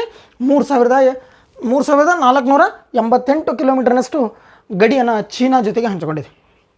ನೆಕ್ಸ್ಟ್ ನೇಪಾಳದ ಜೊತೆಗೆ ಇಲ್ಲಿದೆ ನೋಡಿ, ನೇಪಾಳ. ಈ ನೇಪಾಳದ ಜೊತೆಗೆ ಗಡಿಯನ್ನು ಹಂಚಿಕೊಂಡಿರ್ತಕ್ಕಂಥದ್ದು ಸೊ ಎಷ್ಟಿದೆ ರೀ? 1751 ಕಿಲೋಮೀಟರ್ನಷ್ಟು ಇಲ್ಲಿದೆ. ಇಷ್ಟೇ ನೋಡಲಿಕ್ಕೆ 1751 ಕಿಲೋಮೀಟರ್ನಷ್ಟು ಗಡಿಯನ್ನು ಚೀನಾ ಜೊತೆಗೆ ಹಂಚಿಕೊಂಡಿದೆ. ನೆಕ್ಸ್ಟು ಮಯನ್ಮಾರ್ನ ಜೊತೆಗೆ 1633 ಕಿಲೋಮೀಟರ್. ಈ ಕಡೆ ಬಾರ್ಡರಲ್ಲಿದೆ 7 ಸಿಸ್ಟರ್ಸ್ ಆಫ್ ಇಂಡಿಯಾ ಅಂತ ಕರಿತೀವಲ್ಲ, ಆ ಕಡೆ ಮಿಜೋರಾಮ್ ಆಗಿರ್ಬೋದು, ತ್ರಿಪುರಾ ಆಗಿರ್ಬೋದು, ನಾಗಾಲ್ಯಾಂಡ್ ಆಗಿರ್ಬೋದು, ಹೌದಾ, ಮಣಿಪುರ್, ಹೌದಾ. ಈ 4 ಅರುಣಾಚಲ ಪ್ರದೇಶ, ಮಯನ್ಮಾರಿಗೆ ಯಾವ್ಯಾವ ರಾಜ್ಯಗಳು ಟಚ್ ಆಗ್ತವೆ ಅಂದರೆ ಅರುಣಾಚಲ ಪ್ರದೇಶ, ನಾಗಾಲ್ಯಾಂಡ್ ಆಗಿರ್ಬೋದು, ಮಣಿಪುರ್ ಮತ್ತು ಮಿಜೋರಾಮ್, ಈ 4 ರಾಜ್ಯಗಳು ಗಡಿಯನ್ನು ಹಂಚ್ಕೊತಾವೆ. ಯಾವುದ್ರ ಜೊತೆಗೆ? ಮಯನ್ಮಾರ್ ಜೊತೆಗೆ, ಹೌದಾ. ಸೊ ಅದನ್ನು ಹೇಳ್ತೀನಿ. ಸೊ ಇಲ್ಲಿ ನೆಕ್ಸ್ಟ್ ಮಯನ್ಮಾರ್ ಇದೆ, ತದನಂತರ ಬಾಂಗ್ಲಾದೇಶ್. ಹೈಯೆಸ್ಟಾಗಿ ಗಡಿಯನ್ನು ಹಂಚಿಕೊಳ್ಳುವಂಥದ್ದು ಭಾರತದ ಜೊತೆಗೆ ಫಸ್ಟ್ ಬರೋದು ಯಾವುದ್ರೆ? ಸೊ ನಮ್ಮ ಬಾಂಗ್ಲಾದೇಶ್ ಅಂದ್ಬಿಟ್ಟೆ ಬೈತಪ್ಪಿ, ಓಕೆನಾ. ಬಾಂಗ್ಲಾದೇಶು, ತದನಂತರ 2ನೇದಾಗಿ ಬರೋದೆ ಚೀನಾ, 3ನೇದಾಗಿ ಪಾಕಿಸ್ತಾನ, 4ನೇದಾಗಿ ಸೊ ನೇಪಾಳ, 5ನೇದಾಗಿ ನಮ್ಮ ಯಾವುದು? 5ನೇದಾಗಿ ಮಯನ್ಮಾರ್, 6ನೇದಾಗಿ ಸೊ ಭೂಟಾನ್, ಓಕೆನಾ. ಸೊ ಇಷ್ಟು ಕಂಟ್ರಿಗಳು ಭಾರತದ ಜೊತೆಗೆ ಭೂಗಡಿಯನ್ನು ಹಂಚ್ಕೊತಾವೆ. ಹಾಗಾದರೆ ಇವಾಗ ಸೊ ನಾವು ಡಿಸ್ಪ್ಯೂಟೆಡ್ ಏರಿಯಾಗಳನ್ನ ನೋಡೋಣ. ತದನಂತರ ಭಾರತದ ಜೊತೆಗೆ ಯಾವ್ಯಾವ ಗಡಿಗಳನ್ನು ಏನೇನು ಅಂತ ಕರಿತೀವಿ ಅನ್ನೋದನ್ನ ನೋಡೋಣ. ತದನಂತರ ನೋಡಿ, ಸೊ ಈ ಲ್ಯಾಂಡ್ ಮಾಸಿನ ಬಗ್ಗೆ ನಾವು ಏನಾದರೂ ಗಡಿಗಳ ವಿಚಾರ ಅಂತ ನೋಡಿದಾಗ ಕೆಲವೊಂದಿಷ್ಟು ನಾವು ನೋಡಬೇಕಾದದ್ದು ಯಾವ್ಯಾವ ದೇಶದ ಗಡಿಗೆ ಏನೇನಂತ ಕರೀತಾರೆ, ತದನಂತರ ಯಾವ್ಯಾವ ದೇಶದ ಜೊತೆಗೆ ಭಾರತದ ಗಡಿ ವಿವಾದಗಳಿದ್ದಾವೆ ಅಂತ ನೋಡ್ಕೋಬೇಕು, ಓಕೆನಾ. ಹಾಗಾದರೆ ಈ ಗಡಿ ವಿವಾದ ಅಂತ ಬಂದಾಗ ನೋಡಿ, ಇಲ್ಲಿ ಕೆಳಗಡೆ ಅಂಡಮಾನ್ ನಿಕೋಬಾರ್ ಮತ್ತು ಲಕ್ಷದ್ವೀಪಗಳ ವಿಚಾರ ಅಂತ ಬಂದಾಗ ಇಲ್ಲಿ 8 ಡಿಗ್ರಿ ಚಾಲನ್ ಮುಖ ಅವು ಹೇಳ್ತೀನಿ ಯಾವ್ಯಾವ ವ್ಯತ್ಯಾಸ ಆಗುತ್ತೆ ಅಂತ ನೋಡೋಣ, ಓಕೆನಾ. ಇದಿಷ್ಟು ಬರ್ಕೊಂಡಿದ್ದೀರಾ, ಇದೊಂದು ಸ್ಕ್ರೀನ್ಶಾಟ್ ಹೊಡ್ಕೊಂಡಿದ್ದೀರಾ. ಇವಾಗ ನೆಕ್ಸ್ಟು ಈ ಸ್ಕ್ರೀನ್ಶಾಟ್ನ ಅಷ್ಟೇ ಇಟ್ಟಿರಿ. ಇಲ್ಲಿ ಯಾವ್ಯಾವ ರಾಜ್ಯಗಳ ಜೊತೆ ಏನೇನು ಗಡಿಯನ್ನು ಹಂಚ್ಕೊಂಡಿದೆ ಅನ್ನೋದನ್ನ ನೋಡ್ತಾ ಬರೋಣ. ನೆಕ್ಸ್ಟು ಫಸ್ಟ್ ಬರೋದೇ ಭಾರತ ಮತ್ತು ಪಾಕಿಸ್ತಾನ. ಹಿಂಗೆ ಹೋಗಿ ಬಂದುಬಿಡೋಣ, ಓಕೆನಾ. ಭಾರತ ಮತ್ತು ಪಾಕಿಸ್ತಾನದ ಗಡಿ ಅಂತ ವಿಚಾರ ಬಂದಾಗ ಸೊ ಎಲ್ಲವೂ ಬರೆದಿದ್ರೆ ಅಂದರೆ ಭಾಳ ಬೆಟರ್. ಹೇಳಿ, ಭಾರತ ಮತ್ತು ಪಾಕಿಸ್ತಾನದ ರೀಜನ್ ನೋಡಿ. ಆ್ಯಕ್ಚುಲಿ ನೀವು ಭಾರತದ ಮ್ಯಾಪ್ ಹಿಂಗೆ ನೋಡ್ತಿದ್ದೀರಲ್ಲ, ಆ್ಯಕ್ಚುಲಿ ಹಿಂಗಿಲ್ಲ. ಯಾಕೆ ಅನ್ನೋದನ್ನು ಕೂಡ ಹೇಳ್ತೀನಿ. ಸೊ ಅಲ್ಲಿ ನೋಡ್ತಿರೋದು ನಾವು ನಮ್ಮ ಭಾರತದ ಭೂಪಟವನ್ನು ನಾವು ಹಂಗೆ ಇಟ್ಕೊಂಡಿದ್ದೀವಿ ನಮ್ಮ ಕೇಂದ್ರಕ್ಕೆ ಸಂಬಂಧಪಟ್ಟಂಗೆ. ಬಟ್ ಬೇರೆ ಬೇರೆ ರಾಷ್ಟ್ರಗಳು ಅವ್ರವ್ರ ಬಾರ್ಡರ್ಗಳಿಗೆ ಅವ್ರವ್ರು ಬೇರೆ ಥರನೇ ಇಟ್ಕೊಂಡಾರ. ಹೆಂಗೆ ಅನ್ನೋದು ಭೀ ನೋಡೋಣ, ಓಕೆನಾ. ಸೊ ಭಾರತ ಮತ್ತು ಪಾಕಿಸ್ತಾನದಲ್ಲಿ 3323 ಕಿಲೋಮೀಟರ್ ಏನಿದೆ ಗಡಿಯನ್ನು ಹಂಚಿಕೊಂಡಿದೆ. ಸೊ ಎಷ್ಟು ರಾಜ್ಯಗಳ ಜೊತೆ ಗಡಿಯನ್ನು ಹಂಚಿಕೊಂಡಿದೆ, ಎಷ್ಟು ಮತ್ತು ಅದನ್ನು ನೋಡೋಣ, ಓಕೆ. ಸೊ ಈಗ ನೋಡಿ, ಗಡಿಯನ್ನು ಹಂಚಿಕೆ ಅಂತ ಬಂದಾಗ ಸೊ ಇಲ್ಲೇನಿದೆಯಲ್ಲಪ್ಪ, ಫಾರ್ ಎಕ್ಸಾಂಪಲ್ ನಾನು ಮ್ಯಾಪಿನ ಬಗ್ಗೆ ತಲೆ ಕೆಡಿಸ್ಕೊಬೇಡಿ, ನಾನು 1000 ಸಲ ಹೇಳಿದ್ದೀನಿ. ಸೊ ಮ್ಯಾಪ್ ಅಂತ ಬಂದಾಗ ಮ್ಯಾಪಿನ ಬಗ್ಗೆ ತಲೆ ಕೆಡಿಸ್ಕೊಳ್ಳಿ, ಕ್ಲಾಸಸ್ ಬಗ್ಗೆ ತಲೆ ಕೆಡಿಸ್ಕೊಳ್ಳಿ, ಓಕೆನಾ. ಇದು ಭಾರತ ತಲೆ, ಓಕೆನಾ. ಶಿಖರ ಅಂತ ಕರಿತೀವಿ, ಇದು ಭಾರತ ತಲೆ. ಸೊ ಕಾನ್ಸೆಪ್ಟನ್ನು ಅರ್ಥ ಮಾಡ್ಕೊಳ್ಳಿ. ನೆಕ್ಸ್ಟ್ ಇಲ್ಲೇನಿದೆಯಪ್ಪ, ಈಗ ಮೊದಲು ಇದಿಷ್ಟು ಜಮ್ಮು ಕಾಶ್ಮೀರ ಒಂದೇ ರಾಜ್ಯ ಇತ್ತು, ಇದನ್ನು ಒಡೆದಾಕಿದ್ದಾರೆ. ಇವಾಗ ಒಡೆದಾಕಿ ಏನು ಮಾಡಿದ್ದಾರೆ, ಲೇ ಆಫ್ ಲದ್ದಾಖ್ ಮತ್ತು ಜಮ್ಮು ಕಾಶ್ಮೀರ ಅಂತ ಮಾಡ್ಕೊಂಡಿದ್ದಾರೆ. ಇದು ಜಮ್ಮು ಕಾಶ್ಮೀರ. ನೆಕ್ಸ್ಟ್ ಇದು ಲೇ ಆಫ್ ಲದ್ದಾಖ್ ಏನಿದೆಯಲ್ಲ, ಈ ಲದ್ದಾಖ್ ರೀಜನ್ನ ಸೊ ಇದನ್ನು ಕೇಂದ್ರಾಡಳಿತ ಪ್ರದೇಶವಾಗಿ ಮಾಡಿದ್ದಾರೆ. ಇದನ್ನು ಏನಿಗ್ರೆ ಕೇಂದ್ರಾಡಳಿತ ಪ್ರದೇಶ ನಾವು. ಸೊ ಇದೇನು ರೀ ಲದ್ದಾಖ್ ಮತ್ತು ಲದ್ದಾಖ್ ರೀಜನ್, ಲೇ ಮತ್ತು ಲದ್ದಾಖ್ ರೀಜನ್ ಅಂತ ಕರಿತೀವಿ. ನೆಕ್ಸ್ಟ್ ಇಲ್ಲಿ ಕೆಳಗಡೆ ಬರೋದೇ ಪಂಜಾಬ್. ಯಾವುದ್ರಿ ಪಂಜಾಬ್. ಕಾಶ್ಮೀರದ ಕೆಳಗಡೆ ಯಾವ್ದು ಬರ್ತದೆ ರೀ ಪಂಜಾಬ್ನ ಕೆಳಗಡೆ ರಾಜಸ್ಥಾನದ ಕೆಳಗಡೆ ಗುಜರಾತ್ ಬರ್ತದೆ. ಗುಜರಾತದ ಮ್ಯಾಪ್ ಹಿಂಗೆ ಹೋಗಿರ್ತದೆ. ಓಕೆನಾ, ಇದು ಕಾಣಿಸ್ತಿದೆಯಾ? ಓಕೆ, ಕಾಣಿಸ್ತದೆ. ಇದು ಏನಿದ್ರೆ ಗುಜರಾತ್. ಓಕೆ, ಸೊ ಇಲ್ಲಿ ಏನಾಗುತ್ತೆ, ಭಾರತ ಮತ್ತು ಪಾಕಿಸ್ತಾನದ ನಡುವೆ ಗಡಿ ಹಿಂಗಿದೆ. ಇದು ಪಾಕ್ ಅಂತ ಕರಿತೀವಿ. ಇಲ್ಲಿ ಪಾಕಿಸ್ತಾನದ ಗಡಿ ನೋಡಿ. ಸೊ ಯಾವ್ಯಾವ ರಾಜ್ಯದ ಜೊತೆ ಗಡಿಯನ್ನು ಹಂಚಿಕೊಂಡಿದೆ, ಇಲ್ಲಿಂದ ಇಲ್ಲಿವರೆಗೂ ಪಾಕಿಸ್ತಾನನೇ ಐತಿ. ಇಲ್ಲಿಂದ ಪಾಕಿಸ್ತಾನ ನೋಡಿ, ಇಲ್ಲಿ ಮೇಲ್ಗಡೆ ಅಫ್ಘಾನಿಸ್ತಾನ ಐತಿ. ಇವಾಗ ನೋಡಿ, 1 ರಾಜ್ಯ 2 ರಾಜ್ಯ 3 ರಾಜ್ಯ 4 ರಾಜ್ಯ 5 ರಾಜ್ಯ. ಕರೆಕ್ಟಾ 5 ರಾಜ್ಯದ ಜೊತೆಗೆ ಗಡಿಯನ್ನು ಹಂಚ್ಕೊಂಡಿದೆಯಾ? ಇಲ್ಲ ರೀ. ನೋಡಿ, ಭಾರತ ಏನು ಮಾಡಿದೆ, ಗುಜರಾತು, ರಾಜಸ್ಥಾನ್, ಪಂಜಾಬ್ ಇವು ರಾಜ್ಯಗಳು. ಇನ್ನು ಈ ಇದು ಜಮ್ಮು ಕಾಶ್ಮೀರ ಮತ್ತು ಲದ್ದಾಖ್ 2 ಕೇಂದ್ರಾಡಳಿತ ಪ್ರದೇಶಗಳು. ಹೌದಾ? ಸೊ 3 ರಾಜ್ಯಗಳು ಮತ್ತು 2 ಕೇಂದ್ರಾಡಳಿತ ಪ್ರದೇಶದ ಜೊತೆಗೆ ಪಾಕಿಸ್ತಾನ ಏನಾಗಿದೆ, ಗಡಿಯನ್ನು ಹಂಚಿಕೊಂಡಿದೆ. ಓಕೆನಾ? ಸೊ ಇದೇನಾಗಿದ್ರೆ ಜಮ್ಮು ಕಾಶ್ಮೀರ, ಓಕೆನಾ, ಲೇ ಮತ್ತು ಜಮ್ಮು ಕಾಶ್ಮೀರ ಇವೆರಡು ಏನಾಗಿದೆ, ಕೇಂದ್ರಾಡಳಿತ ಪ್ರದೇಶಗಳು. ಈ ಕೇಂದ್ರಾಡಳಿತ ಪ್ರದೇಶಗಳನ್ನು ಸೊ ಇಲ್ಲಿ ಲೇ ಆಫ್ ಲದ್ದಾಖಲ್ಲಿ 2 ರಾಜ್ಯಗಳಾಗಿ ಮಾಡಿದ್ದೀವಿ. ಓಕೆನಾ, 2 ಜಿಲ್ಲೆಗಳಂತ ಫಾರ್ಮೇಷನ್ ಮಾಡಿದ್ದೀವಿ ಲದ್ದಾಖಲ್ಲಿ. ಇನ್ನೊಂದು ಜಮ್ಮು ಕಾಶ್ಮೀರಲ್ಲಿ 20 ಡಿಸ್ಟಿಕ್ಗಳಾಗಿ ಮಾಡಿದ್ದೀವಿ. ಸೊ ತದನಂತರ ಇಲ್ಲಿ ಪಂಜಾಬು, ರಾಜಸ್ಥಾನ, ಗುಜರಾತ್. ಇಲ್ಲಿ ಸರ್ ನಾವು ಆಲ್ಮೋಸ್ಟ್ ಅಲ್ಲಿ ನೋಡ್ತೀವಿ, ಇಲ್ಲಿ ಗುಜರಾತ್ ಇಲ್ಲಿದ್ರೆ, ಸೊ ಇಲ್ಲಿ ನಾವು ಆಲ್ಮೋಸ್ಟ್ ಅಲ್ಲಿ ಬರೋದೇ ಇಲ್ಲ, ಗಡಿ ಹೆಂಗೆ ಬರ್ತದೆ ಸರ್ ಇಲ್ಲಿ ಅಂತ ಬಂದಾಗ, ಇಲ್ಲಿ ಒಂದು ಲೈನ್ ಐತ್ರಿ, ಒಂದಿಷ್ಟು ಕೊಂಚೆ ಥರ ಹೊರಗಡೆ ಬಂದಂಥ ಪ್ರದೇಶ, ಇಲ್ಲೊಂದು ಸರ್ ಕ್ರೀಕ್ ಲೈನ್ ಅಂತ ಐತೆ. ಓಕೆನಾ, ಸರ್ ಕ್ರೀಕ್ ಲೈನ್ ಅಂತ. ಆ ಸರ್ ಕ್ರೀಕ್ ಲೈನ್ ಬಗ್ಗೆ ನೋಡೋಣ. ಈಗ ಡಿಸ್ಪ್ಯೂಟ್ ಎಲ್ಲೆಲ್ಲಿದಾವೆ ಸರ್ ಭಾರತ ಮತ್ತು ಪಾಕಿಸ್ತಾನದ ನಡುವೆ? ಓಕೆನಾ, ಇದೇ ಮ್ಯಾಪಿನ ಮುಖಾಂತರ ಹಾಗೆ ಡಿಸ್ಪ್ಯೂಟ್ಗಳನ್ನು ನೋಡ್ಕೊಂಬಿಡೋಣ. ಯಾವ್ಯಾವ ರಾಜ್ಯಗಳಿಗೆ ಟಚ್ ಆಗುತ್ತೆ? ಗುಜರಾತ್, ರಾಜಸ್ಥಾನ್, ಪಂಜಾಬ್, ಇನ್ನು 2 ಕೇಂದ್ರಾಡಳಿತ ಪ್ರದೇಶದ ಜೊತೆಗೆ ಭಾರತ ಏನು ಮಾಡ್ತದೆ, ಪಾಕಿಸ್ತಾನದೊಂದಿಗೆ ಗಡಿಯನ್ನು ಹಂಚಿಕೊಳ್ತದೆ. ಇನ್ನು ಡಿಸ್ಪ್ಯೂಟೆಡ್ ಎಲ್ಲೆಲ್ಲಿ ಜಗಳ ವಿವಾದಗಳ ವಿಚಾರಣೆ ಅಂತ ಬರ್ತದೆ ಅಂತಂದಾಗ, ಸೊ ನೋಡಿ ಇದನ್ನು ಅಳಕಿಸ್ಬಿಡ್ತೀನಿ ಒಂದು ಸ್ವಲ್ಪ. ರೀಡಿಂಗ್ಗಳು ಹೋಗಲಿ. ಸೊ ಡಿಸ್ಪ್ಯೂಟೆಡ್ ಎಲ್ಲೆಲ್ಲಿ ಬರ್ತಾವೆ ನೋಡ್ರಿ. ಇಲ್ಲಿ ಏನಾಗಿದೆ, ಇಲ್ಲಿ ಮೇಲ್ಗಡೆ ಅಫ್ಘಾನಿಸ್ತಾನ ಇದೆ, ಕೆಳಗಡೆ ಪಾಕಿಸ್ತಾನದ ಮ್ಯಾಪ್ ಹಿಂಗಿದೆ. ಸೊ ಯಾವಾಗಲೂ ಇವರು ಒಂದು ನೋಡಿ, ಇಲ್ಲಿ ಪ್ರದೇಶ ಅಂತ ಬಂದಾಗ ಇಲ್ಲಿ ಗಿಲ್ಗಿಟ್ ಬಲ್ಕಿಸ್ತಾನ್ ರೀಜನ್ ಅಂತ ಬರ್ತದೆ. ಇದು ಆಲ್ಮೋಸ್ಟ್ ಅಲ್ಲಿ ಅಕ್ಯುರೇಟ್. ನಾನು ಆವಾಗಲೇ ಹೇಳಿದ್ದೀನಿ, ಮ್ಯಾಪ್ ಹಿಂಗಿಲ್ಲ, ನೀವು ನೋಡ್ದಂಗೆ ಇಲ್ಲ. ಮ್ಯಾಪ ಬೇರೆ ಥರ ಐತಿ. ಭಾರತದ ಮ್ಯಾಪ್ ಹೆಂಗಾಗೈತಪ್ಪ ಅಂದ್ರೆ ಹಿಂಗೈತಿ, ಅಕ್ಯುರೇಟ್ ಆಗಿ ಅಂತ ಹೇಳ್ಬೇಕಂದ್ರೆ ಹಿಂಗೈತಿ. ಸೊ ನಾವು ಹೆಂಗೆ ಇಳಿಸ್ತೀವಿ, ಓಕೆನಾ, ಹಿಂಗೆ ಇಳಿಸ್ತೀವಿ, ಹಿಂಗೈತೆ ಅಂತ. Okay, okay. ಸೊ ಅಕ್ಯುರೇಟಾಗಿ ಹಿಂಗೈತಿ, ಹಿಂಗೆ ಈ ಥರದಾಗ ಐತಿ. ನೀವು ನೋಡಿರಿ, ಒಂದು ಸ್ವಲ್ಪ ಸೈಂಟಿಫಿಕಲಿ ಯೋಚನೆ ಮಾಡಿ ಒಂದಿಷ್ಟು ಮ್ಯಾಪ್ಗಳನ್ನು ನೀವು ಚರ್ಚೆ ವಿಚಾರದ ಮ್ಯಾಪ್ಗಳನ್ನು ನೋಡಿದಾಗ ಹಿಂಗೆ ಇರ್ತದೆ. ಸೊ ಯಾಕಪ್ಪ ಅಂದರೆ ಇಲ್ಲಿ ಏನು ಲ್ಯಾಂಡ್ ಐತಲ್ಲ, ಇದು ಪಾಕ್ ಆಕ್ಯುಪೈಡ್ ಆಲ್ರೆಡಿ ಆಗಿಬಿಟ್ಟದೆ. ಇದು ಏನು ರೀ, ಇದು ಪಾಕ್ ಆಕ್ಯುಪೈಡ್ ಆಗೈತಿ. ಓಕೆ, ಈ ಲ್ಯಾಂಡ್ ಏನಾಗೈತೆ, ಪಾಕ್ ಆಕ್ಯುಪೈಡ್ ಕಾಶ್ಮೀರ್ ಆಗೈತಿ. POK ರೀಜನ್ ಅಂತ ಕರಿತೀವಿ, ಪಾಕ್ ಆಕ್ಯುಪೈಡ್ ಕಾಶ್ಮೀರ್. ಇಲ್ಲಿಂದ ಪಾಕ್ ಏನು ಮಾಡಿದೆ, ಕಬ್ಜಾ ಮಾಡ್ಕೊಂಡ್ಬಿಟ್ಟಿದೆ. ಆಲ್ಮೋಸ್ಟ್ ಅಲ್ಲೂ ಕಬ್ಜಾ ಆಗಿದೆ. ಇದನ್ನು ಪಾಕ್ ಆಕ್ಯುಪೈಡ್ ಕಾಶ್ಮೀರ್ ಅಂತ ಕರಿತೀವಿ. ಓಕೆನಾ? ಸೊ ತದನಂತರ ಇದು ಭಾರತದಲ್ಲಿ ಚರ್ಚೆಗಿರುವಂಥದ್ದು. ಇಲ್ಲಿ ಇದು ಒಂದು ರೀಜನ್ ಯಾವುದಪ್ಪ ಅಂದರೆ ಗಿಲ್ಗಿಟ್ ಬಲ್ಕಿಸ್ತಾನ್ ರೀಜನ್ ಅಂತ. ಗಿಲ್ಗಿಟ್ ಬಲ್ಕಿಸ್ತಾನ್ ರೀಜನ್ ಅಂತ ಕರಿತೀವಿ. ಸೊ ಈ ರೀಜನಲ್ಲಿ ಒಂದು ಸ್ವಲ್ಪ ಜಾಸ್ತಿನೇ ಏನಿದೆ ರೀ, ಗಡಿ ವಿವಾದ ಇದೆ. ಇನ್ನೊಂದು ಭಾರತ ಮತ್ತು ಪಾಕಿಸ್ತಾನದ ನಡುವೆ ಇಲ್ಲಿ ಗುಜರಾತ್ ಇದೆಯಾ, ಈ ಗುಜರಾತದ ಒಂದು ಕೊಂಚ ಪ್ರದೇಶ ಇಲ್ಲೇನಿದೆ, ಸರ್ ಕ್ರೀಕ್ ಅಂತ ಒಂದು ಏರಿಯಾ. ಓಕೆನಾ, ಸರ್ ಕ್ರೀಕ್ ಇಶ್ಯೂ ಅಂತ ಕರಿತೀವಿ ಇದನ್ನು. ಸರ್ ಕ್ರೀಕ್ ಇಶ್ಯೂ ಅಂದರೆ ಏನಾಗ್ತದೆ, ಇಲ್ಲಿ ಮೈತಾನ್ ಕೋಟು ಅದೆಲ್ಲ ಕಡೆಯಿಂದ ಪಂಜಾಬಿಂದ ಯಾವುದು ನಮ್ಮ ಸಿಂಧೂ ನದಿ ಹರಿದು ಬರ್ತದೆ. ಹೌದ್ರಾ? ಸೊ ಈ ಸಿಂಧೂ ನದಿ ಭಾರತದಿಂದ ಉಗಮವಾಗಿ ಭಾರತದ ಮುಖಾಂತರ ಹರಿದು ಸೊ ಎಲ್ಲಿ ಬರ್ತದೆ ರೀ, ಪಾಕಿಸ್ತಾನದಾಗ ಮೈತಾನ್ ಕೋಟದಾಗ 5 ನದಿಗಳು ಕಲಿತು ಮುಂದೆ ಇಲ್ಲಿ ಅರಬ್ಬಿ ಸಮುದ್ರದ ಗಡಿಯನ್ನು ಸೇರ್ತದೆ. ಆದರೆ ಇಲ್ಲಿ ಏನಾಗ್ತದೆ, ಸರ್ ಕ್ರೀಕ್ ಲೈನಲ್ಲಿ ಸೊ ಇಲ್ಲಿ ಮೇಲ್ಗಡೆ ಪಾಕಿಸ್ತಾನ ಇದೆ. ಪಾಕಿಸ್ತಾನ ಮತ್ತು ಭಾರತದ ವಿವಾದ ಏನಪ್ಪ ಅಂದರೆ, ಈ ನದಿಯ ಇದು ನದಿ ಹಿಂಗಿದ್ರೆ ಇದ್ರದ್ದು ಬಾರ್ಡರ್ಗಳು ಆ ಕಡೆ ಒಂದು ಈ ಕಡೆ ಒಂದು ಲ್ಯಾಂಡ್ ಮಾಸ್ ಇರ್ತದೆ, ಗೊತ್ತಾ? ಓಕೆನಾ. ಅದು ಇದು ಒಂದು ಸ್ವಲ್ಪ ನದಿಯ ತೀರದ ಪ್ರದೇಶ ಅಂತ ಇರಲ್ಲ, ಆ ಥರದ ಪ್ರದೇಶದಲ್ಲಿ. ಸೊ ಏನು ಹೇಳ್ತದೆ ಪಾಕಿಸ್ತಾನ, ನದೀಸ್ ಕಂಪ್ಲೀಟಾಗಿ ಅವ್ರ ಅಂಡರಲ್ಲಿ ಬರ್ತದೆ, ನದಿಯ ಈ ಕಡೆ ದಡದ ಪ್ರದೇಶಗಳು ಕೂಡ ಪಾಕಿಸ್ತಾನದ ಅಂಡರಲ್ಲಿ ಬರ್ತದೆ ಅಂತ ಹೇಳ್ತದೆ. ಯಾವುದು? ಪಾಕಿಸ್ತಾನ. ಆದರೆ ಭಾರತ ತನ್ನ ಗಡಿಯ ಮುಖಾಂತರ ಏನು ಹೇಳ್ತದೆ, ತನ್ನ ಭೂಪಟದಲ್ಲಿ ಸೊ ನದಿಯು ನಮ್ಮ ಒಳಗೆ ಬರ್ತದೆ. ಇಲ್ಲೇನಾಗುತ್ತೆ, ಆ ಕಡೆ ಪಾಕಿಸ್ತಾನದ ಅಂಡರಲ್ಲಿ ಅವ್ರ ಕಡೆ ಆ ಸೈಡ್ ಇರ್ತಕ್ಕಂಥ ಭಾರತದ ಆ ಕಡೆ ಇರ್ತಕ್ಕಂಥ ನದಿಯ ಬಾರ್ಡರು ಕೂಡ ನಮ್ಮ ಅಂಡರಲ್ಲಿ ಐತೆ ಅಂತ ಇಶ್ಯೂ ಬರ್ತದೆ. ಸೊ ಇಲ್ಲಿ ನಾವು ಮತ್ತು ಅವರು ಯಾವಾಗಲೂ ಸರ್ಕ್ರಿಕ್ ಲೈನಲ್ಲಿ ಒಂದು ಸ್ವಲ್ಪ ಇಶ್ಯೂ ಇದ್ದದ್ದೇ. ಇನ್ನು ಮೇಲ್ಗಡೆ ಅಂತ ಬಂದಾಗ ಯಾವುದ್ರಿ, ನಮಗೂ ಅವ್ರಿಗೂ ಸೊ ಗಿಲ್ಗಿಟ್ ಬಲ್ಕಿಸ್ತಾನ್ ರೀಜನಲ್ಲಿ ಇಶ್ಯೂ ಐತೆ. ಸೊ ಇಲ್ಲಿ ನಾವು ಇಶ್ಯೂ ಐತೆ ಒಂದು ಪಾಕಿಸ್ತಾನದ ಜೊತೆ. ಇನ್ನೊಂದು ಇಲ್ಲಿ ನಾವು ಇನ್ನೊಂದು ಬರ್ತದೆ ಇಲ್ಲಿ, ಓಕೆನಾ, ಸಿಯಾಚಿನ್ ಗ್ಲೇಷಿಯರ್ ಮೇಲ್ಗಡೆ ಒಂದು ಸ್ವಲ್ಪ ಏರಿಯಾ. ಸೊ ಇದು ಕೂಡ ಭಾರತದಿಂದ ಪಾಕಿಸ್ತಾನನೇ ಕಬ್ಜಾ ಮಾಡಿತ್ತು, ಇದು ಕೂಡ ಭಾರತದಿಂದ ಪಾಕಿಸ್ತಾನ ಕಬ್ಜಾ ಮಾಡಿತ್ತು. ಆದರೆ ಈ ಲ್ಯಾಂಡ್ ಯಾರಿಗೆ ದಾನ ಕೊಟ್ಟದಿಂದಪ್ಪ, ಇದು ಪಾಕಿಸ್ತಾನದ ಹೋಗಿ ಚೀನಾದವ್ರಿಗೆ ಕೊಟ್ಟೈತಿ, ಓಕೆನಾ. ಇಲ್ಲಿ ಚೀನಾದವ್ರಿಗೆ ಕೊಟ್ಟೈತಿ, ದಾನ ಕೊಟ್ಟಂಗಿದು. ಯಾಕಪ್ಪ ಅಂದ್ರೆ ಅವರು ಯಾವಾಗಲೂ ಫ್ರೆಂಡ್ಸ್ ಇದ್ದಂಗೆ, ಓಕೆನಾ. ಭ್ರಷ್ಟಾಚಾರ ಕಂಟ್ರಿಗಳು ಒಂದು ಸ್ವಲ್ಪ ಭ್ರಷ್ಟಾಚಾರಕ್ಕೆ ಹೆಲ್ಪ್ ಮಾಡ್ತಿರ್ತಾವ, ಓಕೆ. ಹಂಗೆ ಇವ್ರು ಯಾವಾಗಲೂ ದೋಸ್ತಿರ್ತಾರೆ, ಕೆಲಸ ಮಾಡ್ತಿರ್ತಾರೆ, ಅಥವಾ ಸಾಲ ಮನಾರು ಡಿಗ್ಗಿ ಗಂಟ್ಲೆ ಸಾಲ ಮಾಡ್ಕೊಂಡದು ಪಾಕಿಸ್ತಾನ. ಅದು ಅಲ್ಲದೆ ಕೂಡ ಯಾವಾಗಲೂ ನೋಡಿರಿ ಚೀನಾದವ್ರದ್ದು ಜಾಸ್ತಿ ಕ್ಲೋಸ್ ಫ್ರೆಂಡ್ಶಿಪ್ ಅಂದ್ರೆ ಇವ್ರದ್ದು ಪಾಕಿಸ್ತಾನ ಮತ್ತು ಶ್ರೀಲಂಕಾದವ್ರ ಜೊತೆಗೆ ಭಾಳ, ಓಕೆ. ಸಾಲ ಕೊಡೋದು ತಲೆ ಮೇಲೆ ಹೊಡೆದ ಕೇಶಿಂದ ಚೀನಾ ತನ್ನ ಕೆಲಸ ಏನು ಮಾಡ್ಕೋಬೇಕಾಗ್ತದೆ ಮಾಡ್ಕೋತದ, ತದನಂತರ ಪಾಕಿಸ್ತಾನಕ್ಕೆ ತೋರಿಸಿಬಿಡ್ತದೆ, ಓಕೆ. ಸೊ ಈ ರೀಜನಲ್ಲಿ ಇಲ್ಲಿ ನಿಮಗೆ ಕಾಣ್ತಿಲ್ಲ ಅನ್ಕೋತೀನಿ, ಓಕೆ. ಈ ರೀಜನ್ ಏನಿದೆಯಲ್ಲ, ಈ ಪ್ರದೇಶ ಇಲ್ಲಿ ಒಂದು ಸ್ವಲ್ಪ ಲ್ಯಾಂಡ್ ಏನಾಗಿದೆ, ಸೊ ಚೀನಾಕ್ಕೆ ಕೊಟ್ಟಿದೆ. ಅದು ಕೂಡ ಏನಾಗ್ತಿತ್ತು, ಒಂದು ಸ್ವಲ್ಪ ಎಕನಾಮಿಕ್ ಇರತಕ್ಕಂಥ ಲ್ಯಾಂಡ್, ಓಕೆ. ಸೊ ಇದು ಚೀನಾದವ್ರಿಗೆ ಕೊಟ್ಟಿದೆ. ಬಟ್ ಅಕ್ಯುರೇಟಾಗಿ ಅದು ಯಾರ್ದಿತ್ತು, ಭಾರತದ ಲ್ಯಾಂಡು ಪಾಕ್ ಕಬ್ಜಾ ಮಾಡಿತ್ತು, ಓಕೆನಾ. ಪಾಕ್ ಆಕ್ಯುಪೈ ಮಾಡಿಕೊಂಡು ಸೊ ಯಾರಿಗೆ ಕೊಟ್ಟಿದೆ, ಚೀನಾದವ್ರಿಗೆ ಕೊಟ್ಟಿದೆ. ಇದು ಈ ಎರಡು ವಿಷಯ, okay.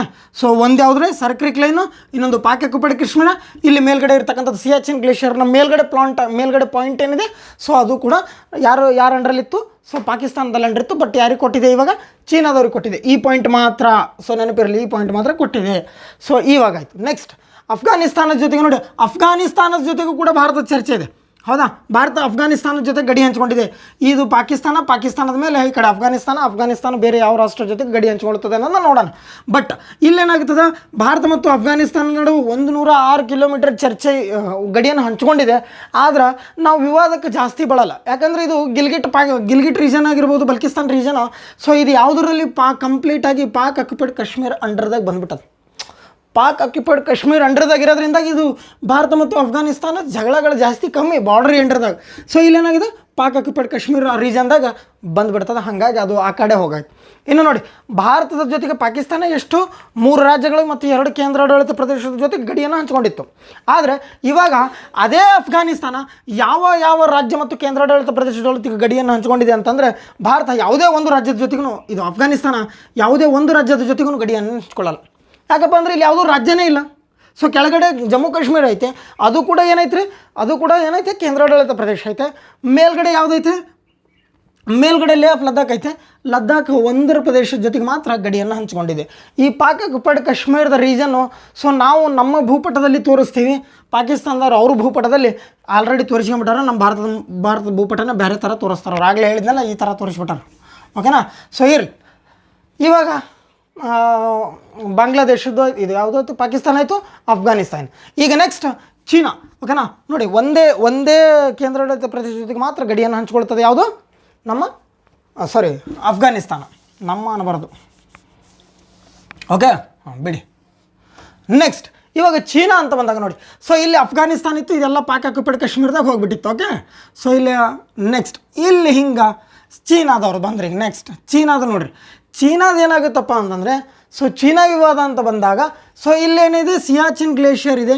Siachen ಗ್ಲೇಷಿಯರು ವರ್ಲ್ಡಲ್ಲೇ highest battle ground ಅಂತ ಕರಿತೀವಿ, ಹೈಯೆಸ್ಟ್ ಬ್ಯಾಟಲ್ ಗ್ರೌಂಡ್, ಯುದ್ಧ ಭೂಮಿ ಅಂತ ಕರಿತೀವಿ, ಹೈಯೆಸ್ಟ್. ನೆಕ್ಸ್ಟ್ ಇಲ್ಲೇನಿದೆ, ಇದನ್ನು ಪಾಕದವರು ಯಾರಿಗೆ ಕೊಟ್ಟಿದ್ದಾರೆ, ಚೀನಾ ಕೊಟ್ಟಿರ್ತಕ್ಕಂಥ ಲ್ಯಾಂಡು ಅಂತ ಹೇಳಿದೆ. ಅದ್ರ ಕೆಳಗಡೆ ಸಿಯಾಚಿನ್ ಗ್ಲೇಷಿಯರ್ ಇದೆ. ನೆಕ್ಸ್ಟ್ ಈ ರೀಜನ್ ಅಂತ ಏನು ಕರಿತೀವಿ, ಲದ್ದಾಖ್ನ ಅಸ್ಕೈ ಚೀನಾ ರೀಜನ್ ಅಂತ ಕರಿತೀವಿ. ಇದನ್ನು ಯಾವುದು ರೀಜನ್ ರೀ, ಅಸ್ಕೈ ಚೀನಾ ರೀಜನ್,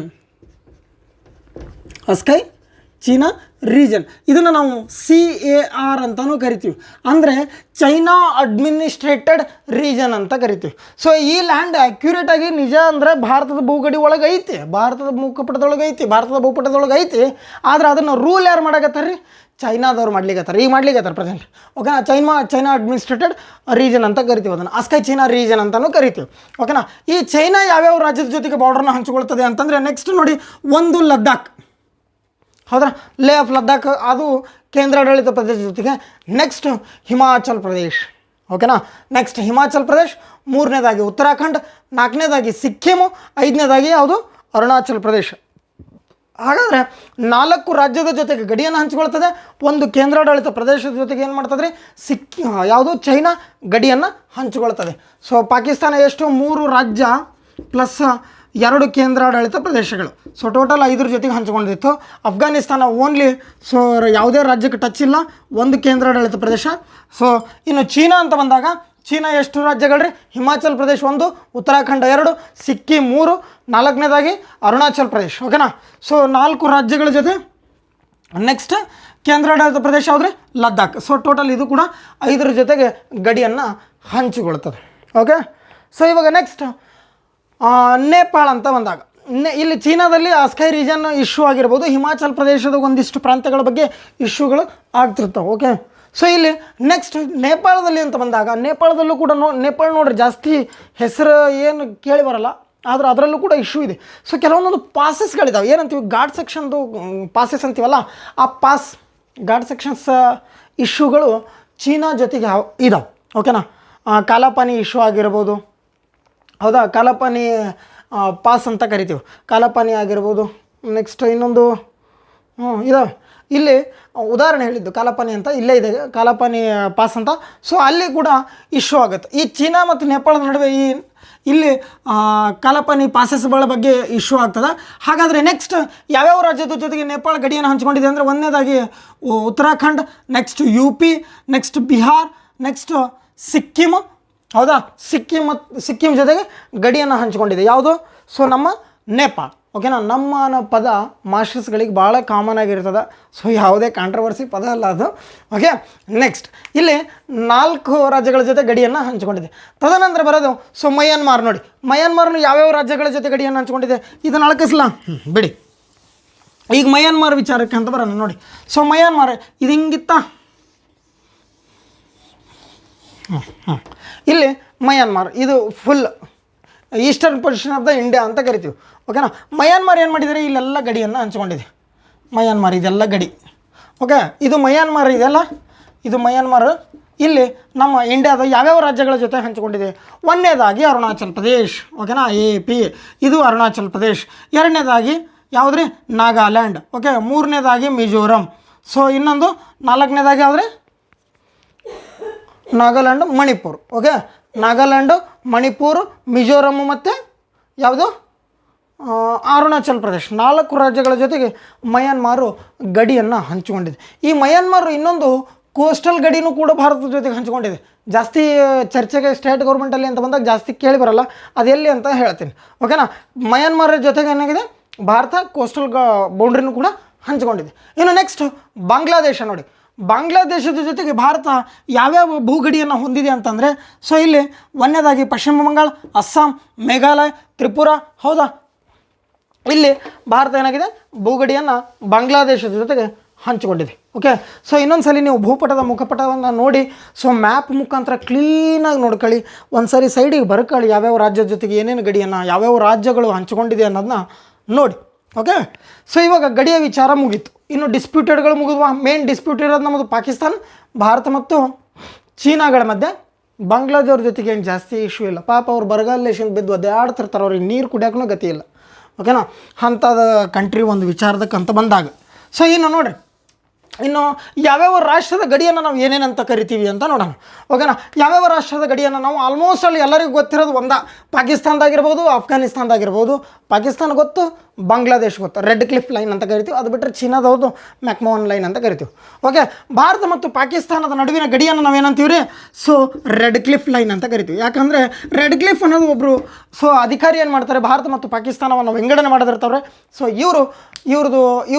ಇವ್ರ ನೇಮನ್ನೇ ರೆಡ್ ಕ್ಲಿಫ್ ಅಂತ ಇಟ್ಟಿದ್ದೀವಿ. ಓಕೆನಾ, ಭಾರತ ಮತ್ತು ಪಾಕಿಸ್ತಾನವನ್ನು ವಿಂಗಡಣೆ ಮಾಡಿದ ಅಧಿಕಾರಿ ಯಾರಪ್ಪ ಅಂದರೆ ನಮ್ಮ ರೆಡ್ ಕ್ಲಿಫ್ ಅವರ ಹೆಸರ ಮೇಲೆ ಇವುಗಳನ್ನು ಇಟ್ಟಿದ್ದಾರೆ. ಸೊ ಇವಾಗ ಏನಾಗಿತ್ತಪ್ಪ ಅಂದರೆ ರೆಡ್ ಕ್ಲಿಫ್ದ ಮುಗೀತು. ನೆಕ್ಸ್ಟ್ ಅಫ್ಘಾನಿಸ್ತಾನದ ಜೊತೆಗೆ ಭಾರತ ಮತ್ತು ಅಫ್ಘಾನಿಸ್ತಾನದ ನಡುವಿನ ಈ ಲೈನನ್ನು ಏನಂತೀವಿ? ಹೌದಾ, ಈ ನಡುವಿನ ಲೈನನ್ನು ನಾವು ಏನಂತೀವಿ? ದುರಂದ್ ಲೈನ್ ಅಂತ ಕರಿತೀವಿ. ಏನು ರೀ? ದುರಂದ್ ಲೈನ್. ಓಕೆನಾ, ದುರಂದ್ ರೇಖೆ ಅಂತ ಕರಿತೀವಿ. ಸೊ ಹಾಗಾದರೆ ಯಾಕೆ ದುರಂದ್ ರೇಖೆ ಅಂತ ಕರಿತೀವಿ ನೋಡಿ, ಪಾಕಿಸ್ತಾನ ಮತ್ತು ಅಫ್ಘಾನಿಸ್ತಾನದ ನಡುವಿನ ಇದೇನು ಬಾರ್ಡರ್ ಇದೆಯಲ್ಲ, ಇದು ನಮ್ಮದೆಲ್ಲರಿ ಬಾರ್ಡರ್, ನಮ್ಮದು ಇಲ್ಲೈತೆ. ಓಕೆನಾ, ಭಾರತ ಮತ್ತು ಪಾಕಿಸ್ತಾನದ ಬಾರ್ಡರ್ ಇಲ್ಲೈತೆ. ಸೊ ಅಫ್ಘಾನಿಸ್ತಾನ ಮತ್ತು ಪಾಕಿಸ್ತಾನದ ನಡುವಿನ ಬಾರ್ಡರ್ ಇಲ್ಲೈತೆ. ಈ ಬಾರ್ಡರ್ ಪಾಕಿಸ್ತಾನ ಮತ್ತು ಅಫ್ಘಾನಿಸ್ತಾನವನ್ನು ವಿಂಗಡಣೆ ಮಾಡುವಂಥದ್ದು ಲೈನು ದುರಂದ್ ಲೈನು. ಇದೇ ದುರಂದ್ ಲೈನ್ ಇಲ್ಲಿ ಮುಂದೆ ಕಂಟಿನ್ಯೂ ಆಗೈತಲ್ಲ, ಹಾಗಾಗಿ ಅದನ್ನು ನಾವೇನಂತೀವಿ ರೀ? ಸೊ ದುರಂದ್ ರೇಖೆ ಅಂತ ಕರಿತೀವಿ. ಭಾರತ ಮತ್ತು ಅಫ್ಘಾನಿಸ್ತಾನದ ನಡುವಿನ ರೇಖೆಯನ್ನು ನಾವೇನಂತ ಕರಿತೀವಿ? ದುರಂದ್ ರೇಖೆ ಅಂತ ಕರಿತೀವಿ. ನೆಕ್ಸ್ಟ್ ಭಾರತ ಮತ್ತು ಚೀನಾದ ನಡುವಿನ ಲೈನನ್ನು ನಾವೇನಂತೀವಿ? ಮ್ಯಾಕ್ಮೋಹನ್ ಅಂತ ಕರಿತೀವಿ. ಓಕೆನಾ, ಮ್ಯಾಕ್ಮೋಹನ್ ಲೈನ್ ಅಂತ ಕರಿತೀವಿ. ಸೊ ಭಾರತ ಮತ್ತು ಚೀನಾವನ್ನು ವಿಂಗಡಣೆ ಮಾಡುವಂಥದ್ದು ಮ್ಯಾಕ್ಮೋಹನ್ ಲೈನ್ ಅಂತಲೂ ಕರಿತೀವಿ. ಓಕೆ, ಸೊ ಇನ್ನು ಭಾರತ ಮತ್ತು ನೇಪಾಳದ ಆ ಥರದ್ದು ಏನಿಲ್ಲ, ಭೂಟಾನ್ದು ಏನಿಲ್ಲ, ಮಯನ್ಮಾರ್ದು ಏನಿಲ್ಲ, ಬಾಂಗ್ಲಾದೇಶದ್ದು. ಓಕೆ, ಬಾಂಗ್ಲಾದೇಶದ ವಿಚಾರ ಅಂತ ಬಂದಾಗ ನೋಡಿ, ಭಾರತ ಮತ್ತು ಬಾಂಗ್ಲಾದೇಶದ್ದು ಸೊ ಇದನ್ನು ಕೂಡ ನಾವೇನಂತೀವಿ ರೀ?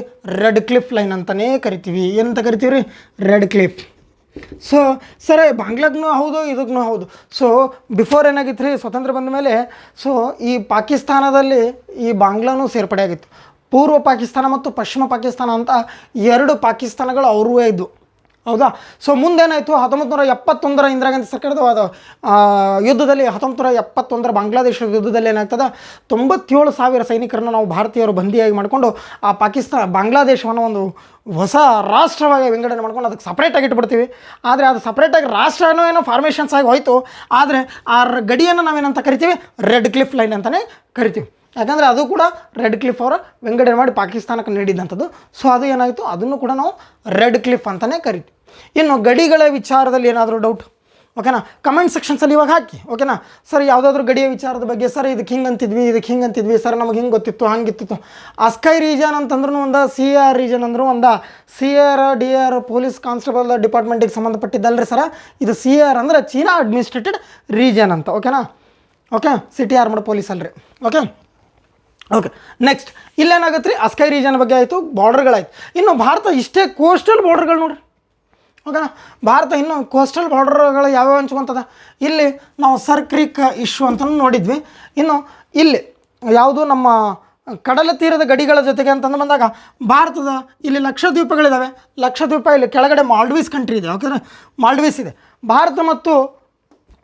ಭಾರತದ ಲಕ್ಷದ್ವೀಪದ ಒಂದು ಕೊನೆಯ ದ್ವೀಪ ಮತ್ತು ಇಲ್ಲಿ ಮಾಲ್ಡೀವ್ಸ್, ಈ ಮಾಲ್ಡೀವ್ಸ್ ನಡುವೆ ಸೊ 8 ಡಿಗ್ರಿ ಚಲನು ಏನು ಮಾಡ್ತದ್ರೆ? ಓಕೆ, ಇವೆಲ್ಲ ಬರ್ಕೊಂಡ್ರ ಬರ್ದಿದ್ರಾ? ಒಂದು ಸ್ವಲ್ಪ ಅಳಕಿಸ್ಲಾ? ಅಳಕ್ಸಣ.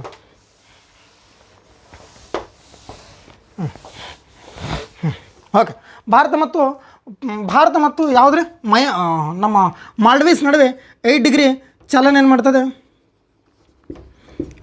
ಇಂಡಿಯಾ ಮತ್ತು ಮಾಲ್ಡೀವ್ಸ್. ಸೊ ಇಂಡಿಯಾ ಮತ್ತು ಮಾಲ್ಡೀವ್ಸ್ ನಡುವೆ ಯಾವುದನ್ನು ಗಡಿಯನ್ನು ಮಾಡ್ತದೆ? ಸೊ 8 ಡಿಗ್ರಿ ಚಲನ ಇದ್ರ ಮುಖಾಂತರ. 8 ಡಿಗ್ರಿ ಚಲನ ಅಂದ್ರೂ ಒಂದು, 8 ಡಿಗ್ರಿ ಲ್ಯಾಟಿಟ್ಯೂಡ್ ಅಂದ್ರೂ ಒಂದು. ಲ್ಯಾಟಿಟ್ಯೂಡ್ ಲ್ಯಾಂಗಿಟ್ಯೂಡ್ಗಳು ನಿನ್ನೆ ಹೇಳಿನ ಅಕ್ಷಾಂಶ ಮತ್ತು ರೇಖಾಂಶಗಳು. ಈ ಅಡ್ಡ ಇರೋ ಅಕ್ಷಾಂಶಗಳು, ಉದ್ದ ಇರೋ ರೇಖಾಂಶಗಳು. ಅಡ್ಡ ಇರೋ ಲೇಟಿ ಅಂದ್ರೆ ಅಡ್ಡ ಬಿದ್ದಿರ್ತಕ್ಕಂಥದ್ದು ಹಿಂದಿ ಒಳಗೆ ಲೇಟಿ ಅಂತೀವಿ. ಲೇಟಿ ಅಂದರೆ ಅಡ್ಡ ಬಿದ್ದಿರ್ತಕ್ಕಂಥದ್ದನ್ನು ನಾವು ಲ್ಯಾಟಿಟ್ಯೂಡ್ ಅಂತ ಕರಿತೀವಿ. ಓಕೆನಾ, ಈ ಹಿಂದೆ ಬಿದ್ದದನ್ನ ನಾವು ಲ್ಯಾಟಿಟ್ಯೂಡ್ ಲೈನ್ ಅಂತ ಕರಿತೀವಿ. ಇನ್ನು ಗಡಿಯ ಅಂತ ಬಂದಾಗ ಭಾರತ ಮತ್ತು ಪಾಕಿಸ್ತಾನದ ನಡುವೆ ಗಡಿಯನ್ನು ವಿಂಗಡಣೆ ಮಾಡೋದು ಪಾಕ್ ಜಲಸಂಧಿ. ಯಾವುದ್ರಿ? ಪಾಕ್ ಜಲಸಂಧಿ. ಓಕೆ, ಜಲದಿಂದ ಆವೃತ್ತವಾದ ಸಂಧಿ, ಜಲಸಂಧಿ. ಓಕೆ, ಯಾವುದರ ನಡುವೆ? ಇಂಡಿಯಾ ಮತ್ತು ಶ್ರೀಲಂಕಾದ ನಡುವೆ. ನೆಕ್ಸ್ಟ್ ಸೊ ಇನ್ನು ಭಾರತಕ್ಕೆ ಸಂಬಂಧಪಟ್ಟಂಥ ಲ್ಯಾಂಡ್ ಆಗಿರ್ತಕ್ಕಂಥದ್ದು ಅಂಡಮಾನ್ ನಿಕೋಬಾರ್ ಇದಾವೆ. ಇಲ್ಲಿ ಅಂಡಮಾನ್ ನಿಕೋಬಾರ್ಗಳು ಹೆಂಗೆ ಫಾರ್ಮೇಷನ್ ಆಯಿತು ಅನ್ನೋದು ಗೊತ್ತಿರಬೇಕು. ಅಂಡಮಾನು ನಿಕೋಬಾರ್ಗಳು ಏನಿದಾವಲ್ಲ, ಅಂಡಮಾನು ಮತ್ತು ನಿಕೋಬಾರ್ಗಳು, ಗ್ರೇಟ್ ಅಂಡಮಾನ್ ನಿಕೋಬಾರ್ ಮತ್ತು ಇಲ್ಲಿ ಕೆಳಗಡೆ ಇರ್ತಕ್ಕಂಥ, ಇಲ್ಲಿ ಕೆಳಗಡೆ ಇಂಡೋನೇಷ್ಯಾ ಅಂತ ಒಂದು ಕಂಟ್ರಿ ಬರ್ತದೆ. ಓಕೆ ರೀ, ಇಂಡೋನೇಷ್ಯಾ ಕಂಟ್ರಿಗೆ ಸಂಬಂಧಪಟ್ಟಂಥದ್ದು ಒಂದು ಐಸ್ಲ್ಯಾಂಡ್ ಐತೆ, ಸುಮತ್ರಾ ಐಸ್ಲ್ಯಾಂಡ್. ಯಾವುದ್ರೆ? ಸುಮತ್ರಾ ಐಸ್ಲ್ಯಾಂಡ್. ಈ ಸುಮತ್ರಾ ಐಸ್ಲ್ಯಾಂಡು ಮತ್ತು ಭಾರತಕ್ಕೆ ಸಂಬಂಧಪಟ್ಟ ಗ್ರೇಟ್ ಮೇಲ್ಗಡೆ ಇರ್ತಕ್ಕಂಥದ್ದು ಅಂಡಮಾನು, ಕೆಳಗಡೆ ಇರ್ತಕ್ಕಂಥದ್ದು ನಿಕೋಬಾರ್. ಓಕೆನಾ, ಮೇಲ್ಗಡೆ ಇರ್ತಕ್ಕಂಥದ್ದು ಅಂಡಮಾನ್, ಕೆಳಗಡೆ ಇರ್ತಕ್ಕಂಥದ್ದು ನಿಕೋಬಾರ್. ಹೌದಾ? ಸೊ ಗ್ರೇಟ್ ಅಂಡಮಾನ್ ಮತ್ತು ನಿಕೋಬಾರ್ಗಳ ನಡುವೆ ಈ ನಿಕೋಬಾರ್ದು ಲಾಸ್ಟ್ ಏನು ಸೌದರ್ನ್ ಪೊಸಿಷನ್ ಇದೆಯಲ್ಲ, ಓಕೆನಾ, ಇಲ್ಲಿ ಬರಿತೀನಿ ನೋಡ್ರಿ. ಇದು ಮೇಲ್ಗಡೆ ಇರ್ತಕ್ಕಂಥದ್ದು ಅಂಡಮಾನು, ಕೆಳಗಡೆ ಇರ್ತಕ್ಕಂಥದ್ದು ನಿಕೋಬಾರು. ಈ ನಿಕೋಬಾರ್ನ ಲಾಸ್ಟ್ ಸೌದರ್ನ್ ಪೊಸಿಷನ್ ಇದನ್ನು ಗ್ರೇಟ್ ನಿಕೋಬಾರ್ ಅಂತ ಕರಿತೀವಿ. ಈ ಗ್ರೇಟ್ ನಿಕೋಬಾರು ಕೆಳಗಡೆ ಇಲ್ಲಿ ಇಂಡೋನೇಷ್ಯಾದ ಸಂಬಂಧಪಟ್ಟಂಥ ಒಂದು ಐಸ್ಲ್ಯಾಂಡ್ ಸುಮತ್ರಾ ಐಸ್ಲ್ಯಾಂಡ್ ಅಂತಿದೆ. ಈ ಗ್ರೇಟ್ ನಿಕೋಬಾರು ಮತ್ತು ಸುಮತ್ರಾ ಐಸ್ಲ್ಯಾಂಡ್ ಇಂಡೋನೇಷ್ಯಾದ ನಡುವೆ ವಿಂಗಡಣೆ ಮಾಡುವಂಥದ್ದು ಯಾವುದಪ್ಪ ಅಂದರೆ ಗ್ರೇಟ್ ಚಲನ್ ಅಂತ ಕರಿತೀವಿ. ಯಾವುದ್ರಿ? ಗ್ರೇಟ್ ಚಲನ್ ಆರ್ ಗ್ರ್ಯಾಂಡ್ ಚಲನ್ ಅಂತ ಕರಿತೀವಿ. ಗ್ರೇಟ್ ಆರ್ ಗ್ರ್ಯಾಂಡ್ ಚಲನ್ ಅಂತ ಕರಿತೀವಿ. ಇಲ್ಲಿ ಬರ್ಕಾಡಿರ್ಬೇಕಿದ್ರೆ, ಓಕೆನಾ, ಗ್ರೇಟ್ ಆರ್ ಗ್ರ್ಯಾಂಡ್ ಚಲನ್. ಚಲನ್ ಮೀನ್ಸ್ ಲೈನ್. ಓಕೆನಾ, ಗ್ರೇಟ್ ಆರ್ ಗ್ರ್ಯಾಂಡ್ ಚಲನ್ ಯಾವುದು? ಇಂಡಿಯಾ ಮತ್ತು ಇಂಡೋನೇಷ್ಯಾ. ಓಕೆ, ಸೊ ಇಲ್ಲಿ ನೆಕ್ಸ್ಟ್ ಇಲ್ಲಿ ಇನ್ನೊಂದು ಗೊತ್ತಿರಬೇಕು. ಇಲ್ಲಿ ನೆಕ್ಸ್ಟ್ ಇಲ್ಲೊಂದು ಲೈನ್ ಬರ್ತದೆ ರೀ. ಓಕೆ, ಅಂಡಮಾನು ಮತ್ತು ನಿಕೋಬಾರ್ಗಳನ್ನು ಎರಡನ್ನೂ ವಿಂಗಡಣೆ ಮಾಡೋದು 10 ಡಿಗ್ರಿ ಚಲನ್. ನಮ್ಮ ದೇಶದ ಗಡಿ ಒಳಗೆ ನಾವು ನೋಡ್ಕೊಳ್ಳೋದು 10 ಡಿಗ್ರಿ ಚಲನ್. ಯಾವ್ದು ಬರ್ತದೆ? 10 ಡಿಗ್ರಿ ಚಲನ್ ಬರ್ತದೆ. ನೆಕ್ಸ್ಟ್ ಈ ಅಂಡಮಾನ್ ನಿಕೋಬಾರ್ಗಳ ನಡುವೆ 10 ಡಿಗ್ರಿ ಚಲನ್ ಬರ್ತದೆ. ಇಲ್ಲಿ ಮಯನ್ಮಾರ್ ಏನಿದೆಯಲ್ಲ, ಈ ಮಯನ್ಮಾರದೊಳಗೆ ಈ ಪರ್ವತ ಶ್ರೇಣಿ ಏನು ಕಂಟಿನ್ಯೂ ಆಗೈತಲ್ಲ, ಈ ಪರ್ವತ ಶ್ರೇಣಿ ಹಿಂಗೆ ಕಂಟಿನ್ಯೂ ಆಗಿ ಹಿಂಗೆ ಬಂದಿತ್ತಿದೆ. ಈ ಪರ್ವತ ಶ್ರೇಣಿ, ಮಯನ್ಮಾರದ ಪರ್ವತ ಶ್ರೇಣಿ ಯಾವುದಪ್ಪ ಅಂತಂದರೆ ಅರ್ಕಮೌನ ಮೌಂಟೇನ್ ರೇಂಜ್ ಅಂತ ಕರಿತೀವಿ. ಅರ್ಕಮೌನ ಮೌಂಟೇನ್ ರೇಂಜ್ ಏನಿತ್ತಲ್ಲ, ಈ ಅರ್ಕಮೌನ ಮೌಂಟೇನ್ ರೇಂಜ್ ಕಂಟಿನ್ಯೂ ಆಗಿ ಅಂಡಮಾನ್ ನಿಕೋಬಾರ್ ಒಳಗೂ ಬಂದಿತ್ತು. ಆದರೆ ಮುಂದೆ ಅಪ್ಕಮಿಂಗ್ ಹಳೆಯ ಸಮಯದಲ್ಲಿ ಏನಾಗಿತ್ತು, ಇದೆಲ್ಲ ಸಬ್ಮರ್ಜ್ ಆಗ್ತಾ ಸಮುದ್ರದಲ್ಲಿ ಮುಣುಗ್ತಾ ಬಂತು. ಮುಳುಗಿ ಒಂದಿಷ್ಟು ಪಾಯಿಂಟ್ಗಳು ಇಲ್ಲಿ. ಸೊ ಇಲ್ಲಿ ಮಯನ್ಮಾರ್ಗೆ ಸಂಬಂಧಪಟ್ಟ ಒಂದಿಷ್ಟು ಐಸ್ಲ್ಯಾಂಡ್ಗಳಿದ್ದಾವೆ. ಮಯನ್ಮಾರ್ಗೆ ಭೂಪಟಕ್ಕೆ ಸಂಬಂಧಪಟ್ಟ ಕೊನೆ ಐಸ್ಲ್ಯಾಂಡು ಮತ್ತು ಇಲ್ಲಿ ಅಂಡಮಾನ್ ಮೇಲ್ಗಡೆ ಇರ್ತಕ್ಕಂಥದ್ದು ಅಂಡಮಾನು. ಈ ಅಂಡಮಾನು ಮತ್ತು ಮಯನ್ಮಾರ್ಗೆ ಸಂಬಂಧಪಟ್ಟ ಕೊನೆ ಐಸ್ಲ್ಯಾಂಡ್ ಇವೆರಡರ ಮಧ್ಯ ಸಮುದ್ರ ಗಡಿಯನ್ನು ಹಾಕ್ತದೆ. ಇಲ್ಲಿ ಮೇಲ್ಗಡೆ ಒಂದು ಕೋಕಾ ಐಸ್ಲ್ಯಾಂಡ್ ಅಂತ ಇದೆ. ಓಕೆನಾ, ಕೋಕಾ ಐಸ್ಲ್ಯಾಂಡ್ ಅಂತಿದೆ. ಹಾಗಾಗಿ ಅಂಡಮಾನು ಮತ್ತು ಮಯನ್ಮಾರ್ನ ಗಡಿಯನ್ನು ವಿಂಗಡಣೆ ಮಾಡುವಂಥದ್ದು ಸೊ ಕೋಕಾ ಐಸ್ಲ್ಯಾಂಡ್ ಅಂತ, ಕೋಕಾ ಲೈನ್ ಅಂತಲೂ ಕರಿತೀವಿ. ಓಕೆನಾ, ಕೋಕಾ ಐಸ್ಲ್ಯಾಂಡ್ ಮುಖಾಂತರ ವಿಂಗಡಣೆ ಆಗೋದನ್ನ ನಾವು ಏನಂತೀವಿ? ಕೋಕಾ ಐಸ್ಲ್ಯಾಂಡ್ ಮುಖಾಂತರ ವಿಂಗಡಣೆ ಆಗೋದನ್ನ ಕೋಕಾ ಲೈನ್ ಅಂತಲೂ ಕರಿತೀವಿ. ಇದು ಸಮುದ್ರದ ಮುಖಾಂತರ ಬಾರ್ಡ್ರನ್ನ ಹಂಚ್ಕೊಂಡಂಥದ್ದು. ಮತ್ತು ಯಾವುದಾದ್ರೂ ಬಿಟ್ವಾ? ಯಾವುದು ಬಿಟ್ಟಿಲ್ಲ. ಇವಾಗ ನಾವೇನೇನು ನೋಡಿದ್ವಿ ರೀ? ಬಾರ್ಡರ್ಗಳನ್ನ ನೋಡಿದ್ವಿ, ಡಿಸ್ಪ್ಯೂಟೆಡ್ ಏರಿಯಾಸ್ಗಳನ್ನ ನೋಡಿದ್ವಿ, ಚಲನ್ಗಳು ಯಾವ್ಯಾವ ಅಂತ ನೋಡಿದ್ವಿ, ಇವಾಗೆಲ್ಲನೂ ನೋಡಿದ್ವಿ. ಇವಾಗ ಭಾರತ ಹೆಂಗೆ ಫಾರ್ಮೇಷನ್ ಆಯಿತು, ಭಾರತದಲ್ಲಿ ನೇರವಾಗಿ ಭಾರತದ ಎಲ್ಲ ಬರ್ಕೊಂಡ್ರ ಬಿಡಿ. ನೆಕ್ಸ್ಟ್ ಇವಾಗ ಭಾರತ ಹೆಂಗೆ ಫಾರ್ಮೇಷನ್ ಆಯಿತು ಫಸ್ಟ್ ಆಫ್ ಆಲ್ ಅದರ ಗೊತ್ತಲ್ಲ. ಹೌದಾ, ಭಾರತದಲ್ಲಿ ಯಾವ್ಯಾವ ಥರದ ಫಾರ್ಮೇಷನ್ಸ್ ಯಾವಾಗ ಆಯಿತು? ಮೇನ್ ಲ್ಯಾಂಡ್ ಮಾಸ್ ನೋಡಿ, ಭಾರತದಲ್ಲಿ ಏನಾಗಿದೆ? ಹಿಮಾಲಯ ಪರ್ವತ ಶ್ರೇಣಿಗಳಿದ್ದಾವೆ. So next Western Ghats, Eastern Ghats, Deccan ಪ್ರಸ್ಥಭೂಮಿ. ನೆಕ್ಸ್ಟ್ ಯಾವುದಿದೆ? ಥಾರ್ ಮರುಭೂಮಿ ಇದೆ, ಮರುಭೂಮಿ ಇದೆ. ನೆಕ್ಸ್ಟ್ ಈ ಕಡೆ ಬಂದಾಗ ಡೆಹ್ರಾಡೂನ್ಗಳು ಇದ್ದಾವೆ, ಡೂಮ್ಗಳಿದ್ದಾವೆ, ದ್ವಾರಗಳಿದ್ದಾವೆ. ಮತ್ತು ಇಲ್ಲಿ ಒಂದಿಷ್ಟು ಈಸ್ಟರ್ನ್ ಪೊಸಿಷನ್ ಇದೆ. ಹೌದಾ, ಇವೆಲ್ಲವೂ ಹೆಂಗೆ ಫಾರ್ಮೇಷನ್ ಆಯಿತು, ಐಸ್ಲ್ಯಾಂಡ್ಗಳು ಹೆಂಗೆ ಫಾರ್ಮೇಷನ್ ಆಯಿತು, ಪ್ರತಿಯೊಂದನ್ನು ಚರ್ಚೆ ಮಾಡ್ತಾ ಹೋಗೋಣ. ಸೊ ಇನ್ನು ನೋಡಿದಾಗ ನಾವು ಮುಖ್ಯವಾಗಿ ಭಾರತದ ಮುಖಪಟ ಹಿಂಗೆ ಇರಲಿಲ್ಲ ರೀ. ಓಕೆನಾ, ಭಾರತ ನೋಡಿ ನಾವು ವರ್ಲ್ಡ್ ಮ್ಯಾಪಲ್ಲಿ ನೋಡಿದಾಗ ಹೆಂಗೆ ಅಂತೀವಿ? ಸೊ ಇದು ವರ್ಲ್ಡ್ ಮ್ಯಾಪ್ ನಾನು ಹಾಕ್ತೀನಿ ನೋಡ್ರಿ. ಓಕೆನಾ, ಝೂಮ್ ಮಾಡ್ಕೋಬೇಕು ಅಷ್ಟೇ, ಅಲ್ಟ್ರಾ ತಲೆ ಒಳಗೆ ಓಡಿಸ್ತಿರ್ಬೇಕು. ಇಲ್ಲೇನೈತೆ? ನಾರ್ತ್ ಅಮೇರಿಕಾ, ಇಲ್ಲೇನೈತೆ? South America. ಓಕೆನಾ, ಬಿಡಿ. ಸೊ ನೆಕ್ಸ್ಟ್ ಇಲ್ಲೇನೈತೆ? ಯುರೋಪು. ಓಕೆ, ಇಲ್ಲೇನೈತೆ? ಯುರೋಪ್ ಮತ್ತು ಏಷ್ಯಾ ಎರಡು ಜಾಯಿಂಟ್ ಐತೆ, ಯುರೇಷ್ಯಾ. ಹೌದಾ, ಇಲ್ಲಿ ಕೆಳಗಡೆ ಯಾವುದೈತೆ ರೀ? ಆಫ್ರಿಕಾ ಐತಿ. ಇನ್ನೊಂದು ಯಾವುದೈತೆ ರೀ? ಆಫ್ರಿಕಾ ಐತಿ. ಇಲ್ಲಿ ಆಸ್ಟ್ರೇಲಿಯಾ, ಇಲ್ಲಿ ಅಂಟಾರ್ಟಿಕಾ.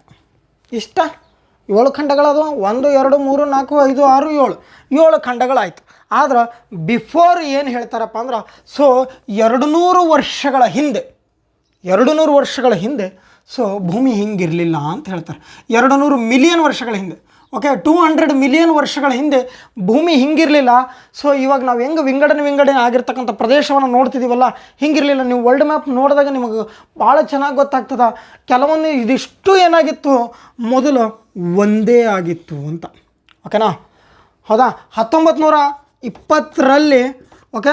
1920ರಲ್ಲಿ ಆಲ್ಫರ್ಡ್ ವ್ಯಾಗ್ನರ್ ಅಂತ ಒಬ್ಬರು ಸೈಂಟಿಸ್ಟ್ ಬರ್ತಾರೆ. ಆಲ್ಫರ್ಡ್ ವ್ಯಾಗ್ನರ್ ಅವರು ಒಂದು ಥಿಯರಿಯನ್ನು ಕೊಡ್ತಾರೆ, ಪ್ಲೇಟ್ ಆಕ್ಟೋನಿಕ್ ಥಿಯರಿ ಅಂತ. ಓಕೆನಾ. ಸೊ ಈ ಪ್ಲೇಟ್ ಆಕ್ಟೋನಿಕ್ ಥಿಯರಿಯ ಮುಖಾಂತರ ಅವರು ಆಲ್ಫರ್ಡ್ ವ್ಯಾಗ್ನರ್ ಅಂತ, ಆಲ್ಫರ್ಡ್ ವ್ಯಾಗ್ನರ್. ಓಕೆ. ಸೊ ಬಾಯಿಂದ ಪದಗಳು ಹೇಳ್ತಾ ಇದ್ದೀನಿ, ಬರ್ಕೊಳ್ರಿ. ಓಕೆ. ಆಲ್ಫರ್ಡ್ ವ್ಯಾಗ್ನರ್ ಮುಖಾಂತರ ಏನಾಗ್ತಾರೆ, ಪ್ಲೇಟ್ ಆಕ್ಟೋನಿಕ್ ಥಿಯರಿ ಅಂತ ಹೇಳ್ತಾರೆ. ಈ ಪ್ಲೇಟ್ ಆಕ್ಟೋನಿಕ್ ಥಿಯರಿ ಮುಖಾಂತರ ಇಡೀ ಭೂಪಟ ಏನಾಗಿತ್ತು, ಇಡೀ ಪ್ರಪಂಚ ಏನಾಗಿತ್ತು, ಇಡೀ ಭೂಮಿ ಒಂದೇ. ಈ ಲ್ಯಾಂಡ್ ಮಾಸ್ಗಳು ಇವತ್ತು ಏನು 7 ಖಂಡಗಳನ್ನು ನೋಡ್ತಿದ್ದೀವಲ್ಲ, ಇವೆಲ್ಲವೂ ಮೊದಲೇನಾಗಿದ್ದು ಒಂದೇ ಆಗಿತ್ತು ಅಂತ ಹೇಳಿದ್ರು. ಓಕೆನಾ. ಒಂದೇ ಆಗಿತ್ತು. ಇದು ಏನಾಗಿತ್ತು, ಪೂರ್ತಿ ಇಷ್ಟು ಲ್ಯಾಂಡ್ ಮಾಸು ಒಂದೇ ಆಗಿತ್ತು ಅಂತ ಕರೆದ್ರು.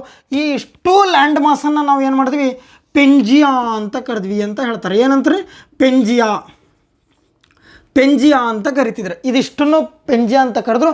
ಆ ಪೆಂಜಿಯಾ ಲ್ಯಾಂಡ್ ಮಾಸ್ನ ಸುತ್ತ ಸಮುದ್ರ ಇತ್ತು, ಸಾಗರಗಳಿತ್ತು, ನೀರಿತ್ತು. ಇದನ್ನು ಏನಂತ ಕರೆದ್ರು, ಪೆಂಥಾಲ್ಸಾ ಅಂತ. ಯಾವುದ್ರಿ, ಪೆಂಥಾಲ್ಸಾ ಅಂತ ಕರೆದ್ರು. ಇಡೀ ಭೂಮಿಯ ಸುತ್ತಳದಿರತಕ್ಕಂಥ ಈ ಸಮುದ್ರದ ಹೆಸರೇನ್ರಿ, ಪೆಂಥಾಲ್ಸಾ. ಈ ಭೂಮಿಯ ಪ್ರದೇಶದ ನಡುವೆ ಒಂದು ಐಸ್ಲ್ಯಾಂಡ್ ಇದ್ದಂಗೆ ಒಂದು ಲ್ಯಾಂಡ್ ಮಾಸ್ ಇತ್ತು, ಒಂದು ಭೂಪ್ರದೇಶ ಇತ್ತು. ಅದನ್ನು ನಾವೆಂತ ಕರೆದ್ವಿ, ಪೆಂಜಿಯಾ ಅಂತ ಕರೆದ್ವಿ. ಆದ್ರೆ ಮುಂದೆ ಕಂಟಿನ್ಯೂ ಆಗಿ ಅಪ್ಕಮಿಂಗ್ ಫ್ಯೂಚರ್ಸಲ್ಲಿ ಸೈಂಟಿಸ್ಟ್ 1920ರಲ್ಲಿ ಏನಾಗಿರ್ತಾರೆ, ಆಲ್ಫರ್ಡ್ ವ್ಯಾಗ್ನರ್ ಅವರು ಇದು ಏನಾಗುತ್ತಪ್ಪ, ಪ್ಲೇಟ್ ಆಕ್ಟೋನಿಕ್ ಥಿಯರಿಯ ಮುಖಾಂತರ ಅಂಡರ್ಗ್ರೌಂಡಲ್ಲಿ, ನೆಲದಲ್ಲಿ ಸೊ ಏನಾಗ್ತದೆ, ಲಾವಾ ಹೊರಗಡೆ ಬರುವ ಸಂದರ್ಭದಲ್ಲಿ ಸೊ ಈ ಮೇಲ್ಗಡೆ ಏನಾಗ್ತದೆ, ಭೂಭಾಗ ಸ್ಪ್ಲಿಟ್ ಆಗ್ತದೆ ಅಂತ ಹೇಳ್ತಾರೆ. ಓಕೆನಾ. ಪ್ಲೇಟ್ ಆಕ್ಟೋನಿಕ್ ಥಿಯರಿಯ ಮುಖಾಂತರ ಏನಾಗ್ತದೆ, ಭೂಪ್ರದೇಶ ಏನಾಗ್ತದೆ ಸ್ಪ್ಲಿಟ್ ಆಗ್ತದೆ ಅಂತ ಹೇಳ್ತಾರೆ. ಓಕೆ. ಇಲ್ಲೇ ಒಂದು ತೋರಿಸ್ತೀನಿ. ಹಾಂ. ಸೊ ಹೌದ್ರೆ, ಸೊ ಇದೇನಾಯಿತು, ಪೂರ್ತಿ ಲ್ಯಾಂಡ್ ಮಾಸ್ ಇತ್ತು. ಮುಂದೆ ಇದೇನಾಗ್ತದೆ, ಮೇಲ್ಗಡೆ ಹಿಂಗೆ ಕೆಳಗಡೆಯಿಂದ ಸೊ ಲಾವಾ ಹೊರಗಡೆ ಬರುವಾಗ, ಈ ಕೆಳಗಡೆಯಿಂದ ಹೊರಗಡೆ ಬರುವಾಗ ಏನಾಗ್ತದೆ, ಇದು ಹಿಂಗೆ ಸ್ಪ್ಲಿಟ್ ಆಗ್ತದೆ, 2 ಭಾಗಗಳಾಗಿ ವಿಂಗಡಣೆ ಆಗ್ತದೆ. ಕೆಳಗಡೆಯಿಂದ ಮೇಲ್ಗಡೆ ಹಿಂಗೆ ಸ್ಪ್ಲಿಟ್ ಆಗಿ 2 ಭಾಗಗಳಾಗಿ ವಿಂಗಡಣೆ ಆಗ್ತದೆ. ಇದನ್ನು ನಾವೇನಂತ ಕರೆದ್ವಿ, ಮೇಲ್ಗಡೆ ಮತ್ತು ಈ ಕೆಳಗಡೆ ಭಾಗವನ್ನು, ಮೇಲ್ಗಡೆನ ಅಂಗಾರ ರೀಜನ್ ಅಂತ ಕರೆದ್ವಿ. ಯಾವುದ್ರಿ, ಅಂಗಾರ ರೀಜನ್ನು. ಕೆಳಗಡೆ ಯಾವುದ್ರಿ, ಕೆಳಗಡೆನೇ ರೀಜನ್ನ ಏನಂತ ಕರಿತೀವಿ, ಗೋಂಡ್ವಾನಾ ರೀಜನ್ ಅಂತ ಕರಿದ್ವಿ. ಹೌದಾ. ಕೆಳಗಡೆ ರೀಜನ್ನ ನಾವು ಗೋಂಡ್ವಾನಾ ರೀಜನ್ ಅಂತ ಕರಿತೀವಿ. ಸೊ ಈಗ ನಾವು ಕೆಲವೊಂದೊಂದು KS ಪ್ರಿಲಿಮ್ಸ್ಗೆ ಎಲ್ಲ ಓದುವಾಗ, KS ಜಿಯೋಗ್ರಫಿಲಿ ಓದುವಾಗ ನಿಮ್ಗೆ ಜಾಸ್ತಿ ಗೊತ್ತಾಗ್ತದೆ. ಸೊ ಈ ಏಷ್ಯಾ ಖಂಡದ ಜಾಸ್ತಿ ಭಾಗ ಆಗಿರ್ಬೋದು, ಇಂಡಿಯಾ ಭಾಗ ಆಗಿರ್ಬೋದು, ಇದು ಯಾವ ಥರದ್ದು ಅಂತಂದರೆ ಗೋಂಡ್ವಾನಾ ಲ್ಯಾಂಡ್ ಅಂತ ಕರಿತೀವಿ, ಗೋಂಡ್ವಾನಾ ಲ್ಯಾಂಡ್ ಅಂತ ಕರಿತೀವಿ, ಅಥವಾ ಟರ್ಷಿಯನ್ ಪೀರಿಯಡ್ದು ಲ್ಯಾಂಡ್ ಅಂತಲೂ ಕರಿತೀವಿ. ಓಕೆನಾ. ಮೇಲ್ಗಡೆದು ಅಂಗಾರ ರೀಜನ್ ಆಯಿತು, ಕೆಳಗಡೆದು ಗೋಂಡ್ವಾನಾ ರೀಜನ್ ಆಯಿತು. ಹೌದಾ. ಇಲ್ಲಿ ಮೇಲ್ಗಡೆದು ಅಂಗಾರ ರೀಜನ್ನು, ಕೆಳಗಡೆದು ಗೋಂಡ್ವಾನಾ ರೀಜನ್ನು. ಮುಂದೆ ಅಂಗಾರ ರೀಜನಲ್ಲೂ ಕೂಡ ಮತ್ತೆ ಪ್ಲೇಟ್ ಟೆಕ್ಟೋನಿಕ್ ಥಿಯರಿಯ ಮುಖಾಂತರ ಏನಾಗ್ತದೆ, ಕೆಳಗಡೆ ಇರ್ತಕ್ಕಂಥ ಲಾವಾ ಮತ್ತೆ ಹೊರಗಡೆ ಬರುವಾಗ ಮತ್ತೆ 2 ವಿಂಗಡಣೆ ಆಗ್ತದೆ. ಒಂದನೇದು ಈ ಯಾವುದ್ರಿ, ಸೌತ್, ಮೇಲ್ಗಡೆದು ನಾರ್ತ್ ಅಮೇರಿಕಾ ಆಯಿತು, ಇನ್ನೊಂದು ಈ ಕಡೆ ಯುರೇಷ್ಯಾ ಖಂಡ ಆಯಿತು. ಓಕೆನಾ. ಯುರೇಷ್ಯಾ ಖಂಡ. ಓಕೆ. 2 ಭಾಗಗಳಾಗಿ ಒಂದೇನಾಯ್ತು ರೀ, ಇಷ್ಟಿದ್ದು ಒಂದು ಈ ಕಡೆ ಬಂತು, ಒಂದು ಈ ಕಡೆ ಬಂತು. ಸೊ ಈ ಕಡೆ ಬಂದಿದ್ದು ಏನಾಯ್ತು ರೀ, ನಾರ್ತ್ ಅಮೇರಿಕಾ ಆಯಿತು, ಈ ಕಡೆ ಬಂದಿದ್ದು ಯುರೇಷ್ಯಾ ಆಯಿತು. ನೆಕ್ಸ್ಟ್ ಇಲ್ಲಿ ಗೋಂಡ್ವಾನದಲ್ಲಿಯೂ ಕೂಡ ಮತ್ತೆ ಏನಾಗ್ತದೆ, ಸ್ಪ್ಲಿಟ್ ಆಗ್ತದೆ. ಸೊ ಗೋಂಡ್ವಾನದಲ್ಲಿಯೂ ಕೂಡ ಸ್ಪ್ಲಿಟ್ ಆಗಿ ಏನಾಗ್ತದೆ, ಆ ಕಡೆ ಈ ಕಡೆ ಹೋಗ್ತದೆ. ಒಂದು ಸೌತ್ ಅಮೇರಿಕಾ ಆಯಿತು, ಇನ್ನೊಂದು ಏನಾಯ್ತು ರೀ, ಆಫ್ರಿಕಾ ಆಯಿತು. ಹೌದಾ. ಸೌತ್ ಅಮೇರಿಕಾ, ಆಫ್ರಿಕಾ ಆಯಿತು. ಮತ್ತು ಈ ಆಫ್ರಿಕಾದಲ್ಲೂ ಕೂಡ ನೋಡಿ, ಸೌತ್ ಅಮೇರಿಕಾ, ಆಫ್ರಿಕಾ ಆಯಿತಾ, ಮತ್ತೆ ಒಂದು ಸ್ಪ್ಲಿಟ್ ಆಗ್ತದೆ. ಒಂದು ಪ್ರದೇಶ ಕೆಳಗಡೆ ಬರ್ತದೆ, ಸಮುದ್ರದಲ್ಲೇ ತೇಲ್ತಾ ಕೆಳಗಡೆ ಬರ್ತದೆ, ಪ್ಲೇಟ್ ಟೆಕ್ಟೋನಿಕ್ ಥಿಯರಿಯ ಮುಖಾಂತರ ಕೆಳಗಡೆ ಬರ್ತದೆ. ಇದು ಅಂಟಾರ್ಟಿಕಾ ಆಯಿತು. ಒಂದು ಪ್ರದೇಶ ಈ ಕಡೆ ಹೋಗ್ತದೆ, ಇದನ್ನೇನಂತೀವಿ ನಾವು, ಆ ಕಡೆ ಈ ಕಡೆ ಬಂದಿದ್ದನ್ನ ಆಸ್ಟ್ರೇಲಿಯಾ ಅಂತ ಕರಿತೀವಿ. ಹಿಂಗೆ ಸ್ಪ್ಲಿಟ್ ಆಯಿತು ಪ್ಲೇಟ್ ಟೆಕ್ಟೋನಿಕ್ ಥಿಯರಿಯ ಮುಖಾಂತರ. 1920ರಲ್ಲಿ ಆಲ್ಫರ್ಡ್ ವ್ಯಾಗ್ನರ್ ಅವರು ಕೊಟ್ಟಿರ್ತಾರೆ ಈ ಥಿಯರಿನ. ಸೊ ಈ ಥರ ಆಯಿತು ಅಂತ ಹೇಳ್ತಾರೆ. ಈಗ ನಮ್ಮ ರೀಜನ್ ಯಾವುದಪ್ಪ, ಗೋಂಡ್ವಾನಾ ರೀಜನ್. ಸೊ ಯಾಕಂದ್ರೆ ನಾವು ಏನು ಮಾಡಿದ್ವಿ, ಸೌತ್ ಅಮೇರಿಕಾ ನೋಡಿದ್ವಿ. ಹೌದಾ. ಸೊ ಸೌತ್ ಆಫ್ರಿಕಾ ನೋಡಿ, ನೀವು ಆಲ್ಮೋಸ್ಟ್ ಅಲ್ಲೂ ಭಾರತ ಯಾವುದಕ್ಕೆ ಎಲ್ಲಿ ಕರೆಕ್ಟಾಗಿ ಸೂಟ್ ಆಗ್ತದೆ, ಎಲ್ಲಾದರೂ ಸೆಟ್ ಮಾಡ್ಬೋದಾ, ಇಡೀ ಎಲ್ಲ ರಾಷ್ಟ್ರಗಳನ್ನು ಒಕ್ಕೂಟ ಮಾಡ್ಬೋದಾ, ಎಲ್ಲ ಖಂಡಗಳನ್ನು ಒಕ್ಕೂಟ ಮಾಡ್ಬೋದಾ ಅಂತಂದಾಗ ಭಾರತ ಎಲ್ಲಿ ಹೋಗಿ ಫಿಟ್ ಆಗ್ತದೆ, ಸೌತ್ ಆಫ್ರಿಕಾದಲ್ಲಿ ಫಿಟ್ ಆಗ್ತದೆ ನೋಡಿ. ಸೊ ಹಿಂಗೆ ಆಫ್ರಿಕಾ ಆಯಿತಾ, ಇಲ್ಲೊಂದು ಆಫ್ರಿಕಾ ಆಯ್ತು ಅಂದ್ಕೊಳ್ಳಿ, ಇದು ಯಾವುದೋ ಒಂದು ಆಫ್ರಿಕಾ ಹೋಗಲಿ, ಅಮೀಬಾದಂಗೆ ಆಯ್ತು ಆಫ್ರಿಕಾ ಹೋಗಿ. ಸೊ ಇರಲಿ ಬಿಡಿ, ಆಫ್ರಿಕಾ ಆಯ್ತಲ್ಲ. ಸೊ ಇಲ್ಲಿ ಆಫ್ರಿಕಾ ಫಿಟ್, ಇಲ್ಲಿ ಭಾರತ ಫಿಟ್ ಆಗ್ತದೆ. ನೀವು ನೋಡಿರ್ಬೇಕು ನೀವು. ಓಕೆನಾ. ಇಲ್ಲಿ ತಂದು ಭಾರತ ಫಿಟ್ ಮಾಡ್ಬೋದು. ಓಕೆ. ಇಲ್ಲಿ ತಂದು ಭಾರತ ಫಿಟ್ ಮಾಡ್ಬೋದು. ಈ ಕಡೆ ಆಸ್ಟ್ರೇಲಿಯಾ ಭಾಗಗಳು ಫಿಟ್ ಹಾಕೋ. ಹೌದಾ. ಇದೆಲ್ಲವೂ ಮೊದಲು ಒಂದೇ ಆಗಿತ್ತು. ಇದು ಭಾರತ.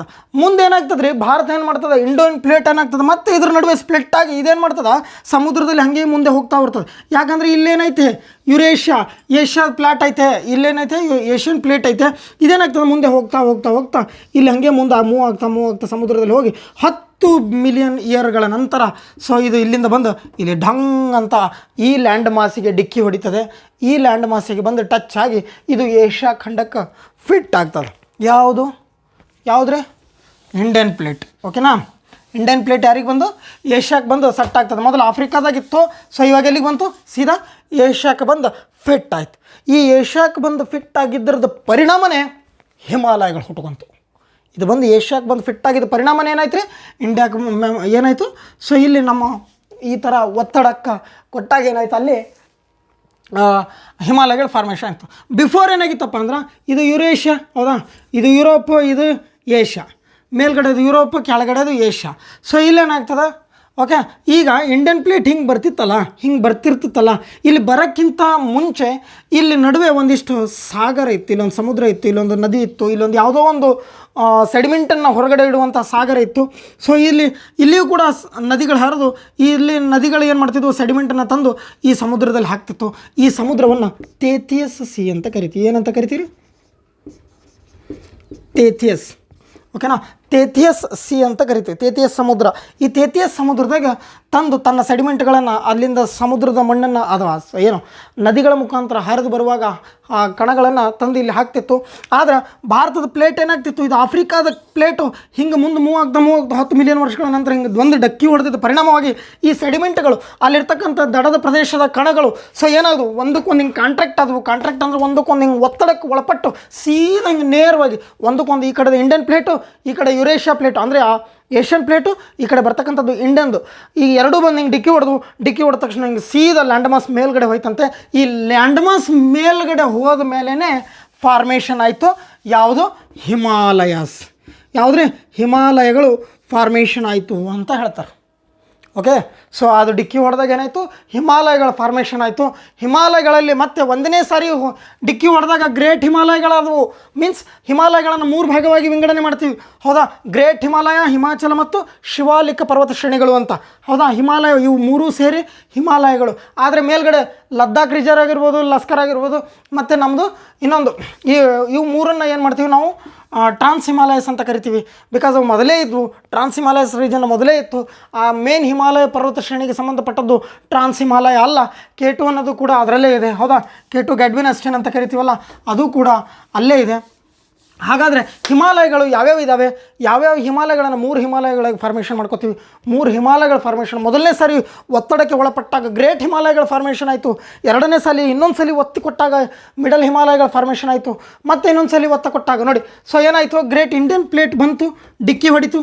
ಒಂದನೇ ಸಾರಿ ಡಿಕ್ಕಿ ಹೊಡಿತು, ಹಿಮಾಲಯಗಳ ಫಾರ್ಮೇಷನ್ಸ್. ಓಕೆನಾ, ಮೊದಲನೇ ಸಾರಿ ಈ ಕಡೆ ಸೆಡಿಮೆಂಟ್ಗಳು, ಈ ಕಡೆ ಸೆಡಿಮೆಂಟ್ಸ್ ಮೀನ್ಸ್ ಕಣಗಳು, ಹೌದಾ. ಈ ಕಣಗಳು ಎರಡು ಒತ್ತು ಕೊಟ್ಟು ಹಿಮಾಲಯ ಫಾರ್ಮೇಷನ್ ಆಯಿತು. ಇದನ್ನು ನಾವೇನಂದ್ವಿ, ಹಿಮಾದ್ರಿ ಅಂತ ಕರಿತೀವಿ, ಹೌದಾ. ಮೇನ್ ಹೈಯೆಸ್ಟ್ ಹಿಮಾದ್ರಿಗೆ ಅಂತ ಕರಿತೀವಿ, ಹೌದಾ, ಮೊದಲನೇದು.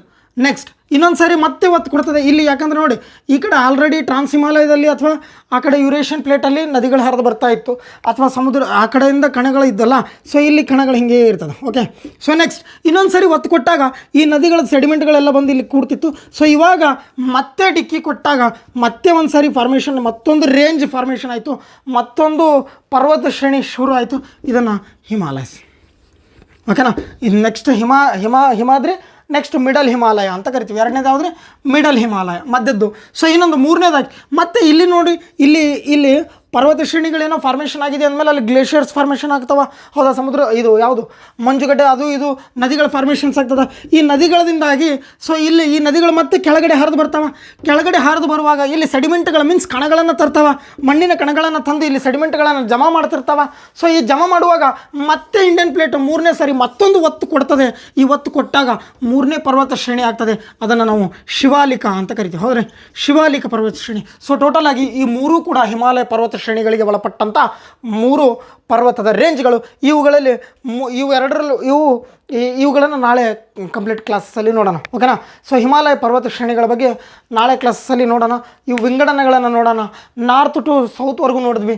ಸೊ 3 ಹಿಮಾಲಯ ರೇಂಜ್ ಇದ್ದಾವೆ. ಹಾಗಾದರೆ ಸೌತ್ದಿಂದ ಏನಾಗುತ್ತೆ, ನಾಳೆ ಕ್ಲಾಸಲ್ಲಿ ಹಿಮಾಲಯಗಳ ಬಗ್ಗೆ ನೋಡೋಣ. ತದನಂತರ ಗಂಗೆಟಿಕ್ ಪ್ಲೇನ್ಗಳನ್ನು ನೋಡೋಣ. ಪ್ಲೇನ್ಗಳು, ಹೌದಾ, ಸಮುದ್ರ, ಈ ಗಂಗಾ ನದಿಯ ಸಮತಟ್ಟು ಪ್ರದೇಶದ ಬಗ್ಗೆ ವಿಚಾರಣೆ ಮಾಡೋಣ, ಹೌದಾ. ಇವುಗಳನ್ನು ನೆಕ್ಸ್ಟ್ ಕ್ಲಾಸಲ್ಲಿ ನೋಡೋಣ. ಏನಾದರೂ ವಿಚಾರದಲ್ಲಿ ಸೌಂಡ್ಗಳಲ್ಲಿ ಆಗಿರ್ಬೋದು, ಸೊ ಏನಾದರೂ ಕ್ಲಾಸ್ ಸ್ಪೀಡ್ ಅನ್ನಿಸ್ತಾ ಇದ್ದರೆ, ಯಾವುದಾದ್ರೂ ಪಾಯಿಂಟ್ಗಳು ಬಿಟ್ಟಿದ್ರೆ ಸೊ ಹೇಳಿ, ಅದ್ರ ಬಗ್ಗೆ ನಾವು ಒಂದು ಸ್ವಲ್ಪ ಚರ್ಚೆ ಮಾಡ್ತೀವಿ. ಒಂದು ಸ್ವಲ್ಪ ನಾಳೆ ಕ್ಲಾಸಲ್ಲಿ ಎಕ್ಸ್ಟ್ರಾನೂ ಹೇಳೋಣ, ಹಾಗೇನಾದರೂ ಪಾಯಿಂಟ್ಗಳು ಮಿಸ್ ಆಗಿದ್ದರೆ. ಓಕೆ, ಸೊ ಏನಾದರೂ ಇದ್ದರೆ ಹೇಳಿ. ಹಿಮಾಲಯಗಳ ಬಗ್ಗೆ ಇನ್ನೂ ಇದು ಹೇಳಿಲ್ಲ ನಾನು, ಇನ್ನೂ ಹಿಮಾಲಯ ಟಾಪಿಕ್, ಹಿಮಾಲಯಗಳು ಹಿಂಗೆ ಫಾರ್ಮೇಷನ್ ಆಗಿದೆ ಅಂತ ಹೇಳಿದ್ದೀನಿ. ಹಿಮಾಲಯಗಳನ್ನು ಕಂಪ್ಲೀಟಾಗಿ ನಾಳೆ ಕ್ಲಾಸಲ್ಲಿ ನೋಡೋಣ. ಏನಾದರೂ ಡೌಟ್ ಇದೆಯಾ ಕಮೆಂಟ್ ಸೆಕ್ಷನ್ಸಲ್ಲಿ? Okay, so once again thank you. So class ಇಷ್ಟ ಆಗ್ತಾಯಿದ್ರೆ ನಿಮ್ಮ ಸಪೋರ್ಟ್ ಒಂದು ನಮಗಿರಲಿ. ಸೊ ಸಬ್ಸ್ಕ್ರೈಬ್ ಮಾಡಿ. ಓಕೆ, ಒಂದು ಸಣ್ಣದಾಗಿ ಲೈಕ್ ಬಟನ್ನ ಒತ್ತಿ, ನಿಮ್ಮ ಫ್ರೆಂಡ್ಸ್ಗೂ ಕೂಡ ಶೇರ್ ಮಾಡಿ. ಫ್ರೀ ಆಫ್ ಕಾಸ್ಟಲ್ಲಿ ಕಂಟೆಂಟ್ನ ಕೊಡ್ತಾಯಿದ್ದೀವಿ ನಮಗೆ ತಿಳಿದ ಮಟ್ಟಿಗೆ. ಸೊ ನಮಗೆ ತಿಳಿದಿದ್ದನ್ನ ತಿಳ್ಕೊಂಬಂದು ನಿಮಗೆ ಕಂಟೆಂಟ್ ಕೊಡ್ತಾಯಿದ್ದೀವಿ. ಓಕೆನಾ? So once again thank you. Jai Hind.